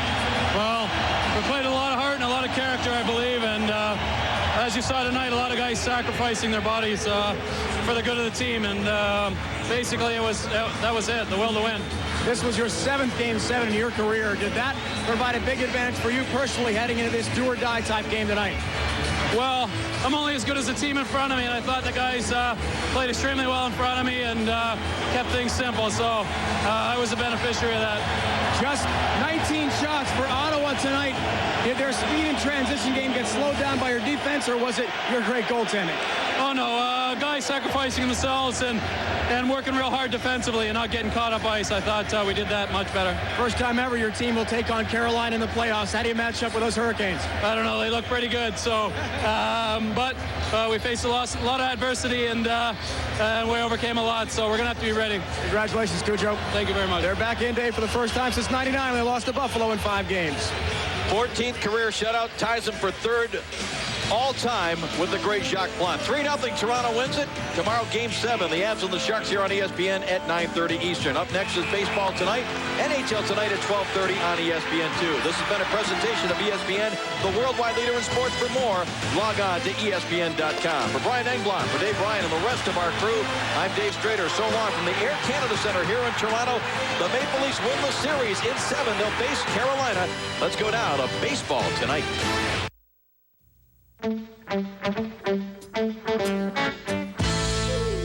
Prehistoric mounds are fairly common across America, but there's only one area of the country where they take the shapes of animals. Effigy Mounds National Monument along the bluffs of the Mississippi River in northeast Iowa has the largest concentration of these animal mounds, almost 200, some dating back 25 centuries. Most are burial domes, some are cigar-shaped, but 29 of them are in the curious forms of bears and birds. There are several theories as to why these effigies were built. They may have been part of a ritual to ensure good hunting. They may have been symbolic, representing the groups of people who lived there. Or there may have been an astronomical connection. No one knows for sure. And perhaps we will never know their secret. Effigy Mounds National Monument, where ancient burial mounds are shaped like animals. Join us as Jeopardy celebrates its 4,000th episode. Take an historic look back at 18 years of mind-bending answers and questions on Jeopardy's 4,000th episode special. Don't miss it. AFN Wednesday. If you're accused of a criminal offense by the authorities of your host country, there's something that can help protect your rights and define your legal status. It's called a Status of Forces Agreement, or SOFA, and it describes the relationship between you and your host country's legal system. The Status of Forces Agreement balances rights and ability. Fans started arriving here yesterday. It's an incredible scene. This may be the moment we've all been waiting for. Yes, and here it comes. The Stanley Cup Finals coming in June on AFN and AFN Sports.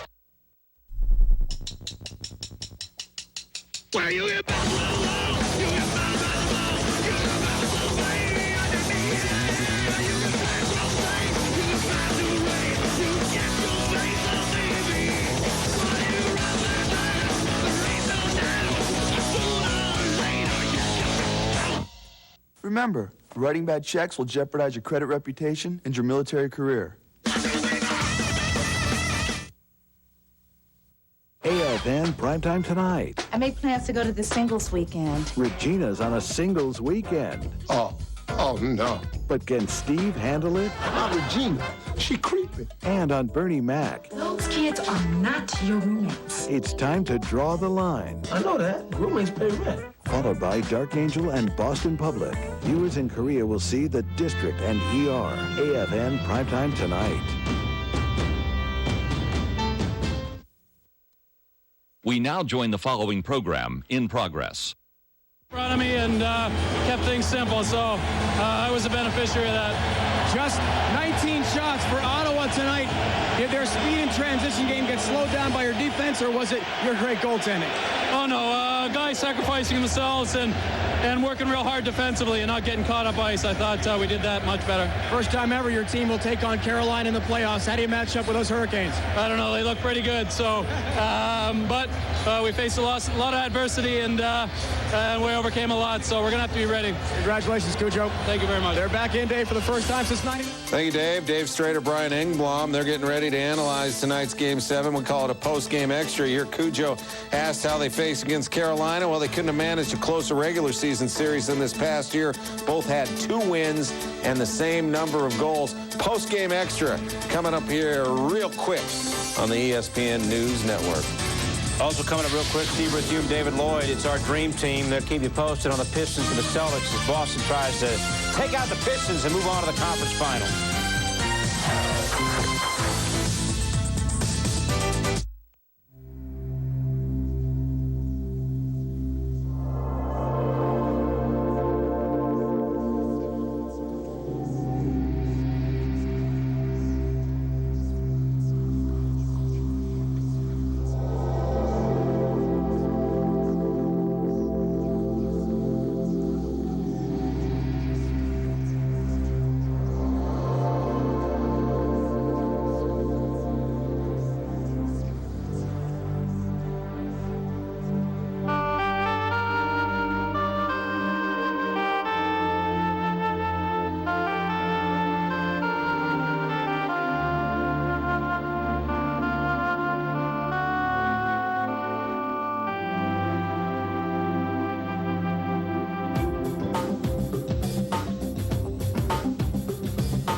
The Leprechauns make the trip to Motown. The Celtics trying to put the finishing touches on their series with the Pistons. We got highlights. Shaq's injuries have him setting picks and letting Kobe play the hero as the Lakers look to terminate the Spurs. Somebody was going to get canceled in Toronto tonight, a Game 7 between the Sens and Leafs.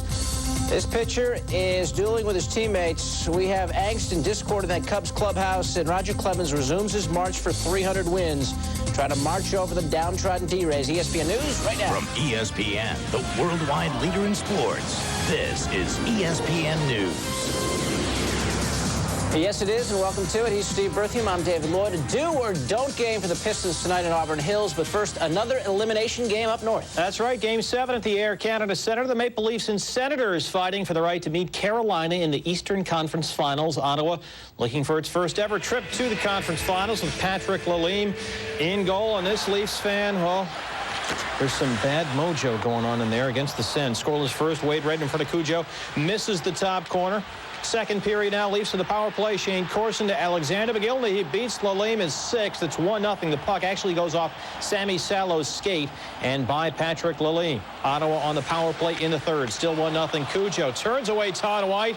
And then Salo with a blast from the point, and Joseph covers up. It stays 1-0 Leafs.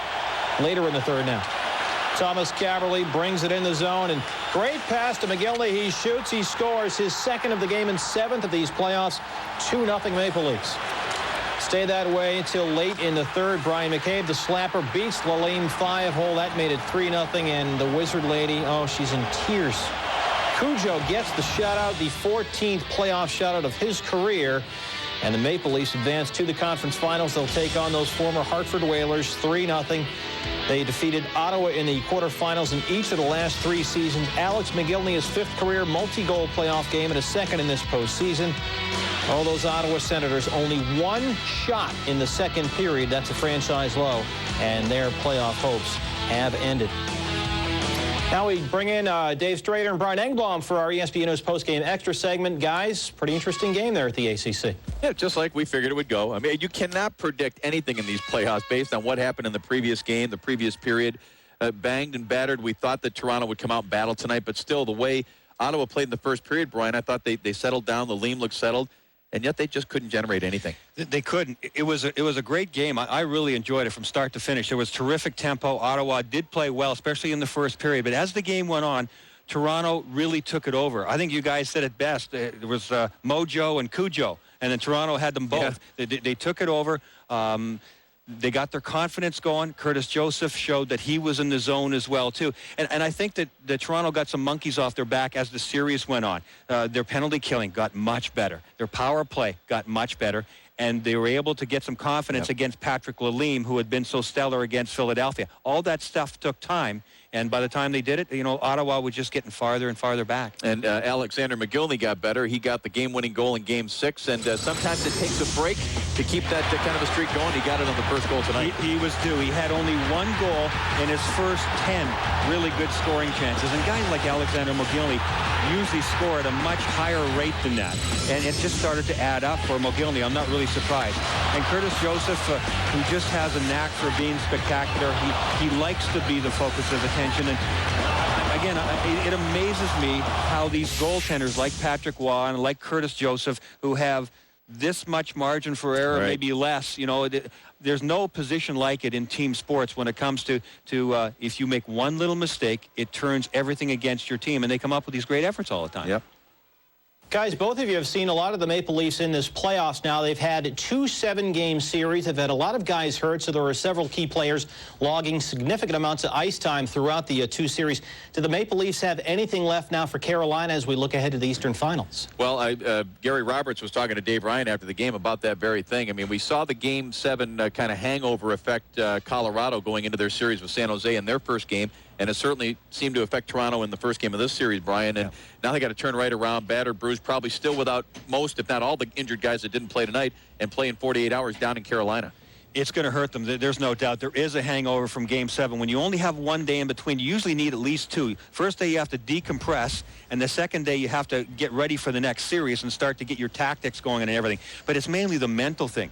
Are they beat up and bruised and battered? Oh, my goodness. You know, way more than they deserve to be. Having said that, how they're this far, I can't explain, and don't count them out from this point on either. I mean, they just find a way to do it. All right, Dave and Brian, we do have an email question for you, and it comes from Dimitri in Albuquerque.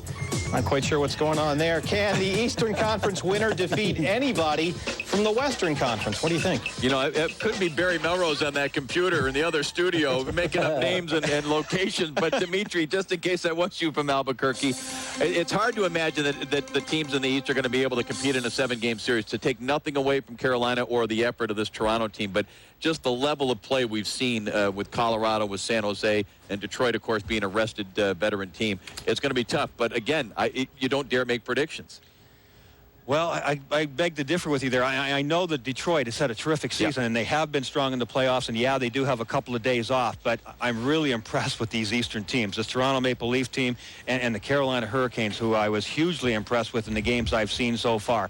I think that, you know, they have size, they have that energy going with them now that is almost impossible to comprehend and to quantify, and don't count the Eastern Conference out at all.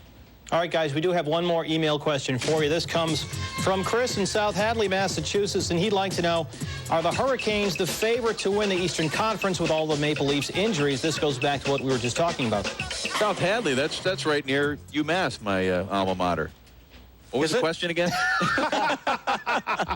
How about that UMass education? Yeah, that really paid off. All right, It just clicked out here. Chris would like to know, since the Maple Leafs are so beat up, are they underdogs now against the Hurricanes in the Eastern Finals? Well, I would say You yes. remember the question Yeah, now I do. Okay, good.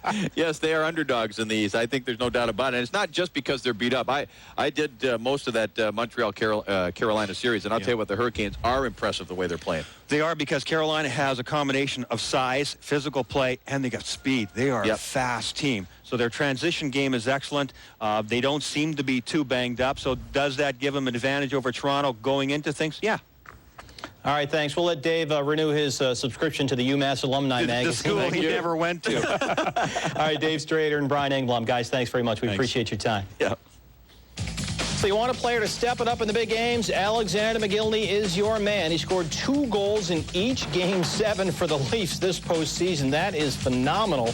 He has just 3 goals in the 12 other games, though. On 37 shots. He needed only 8 shots tonight to put 4 goals in the net in the 2 Game 7s. 8 shots in Game 7 against the Islanders and Game 7 tonight against the Senators.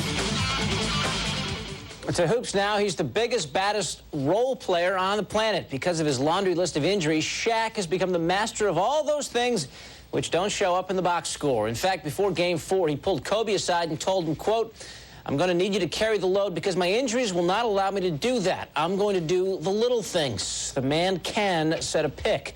That left Kobe to do the big things, like play the hero. His rebound putback combination to give the Lakers the lead Sunday was special, perhaps even Jordan-esque, and it has the Lakers 1 win away from the conference finals.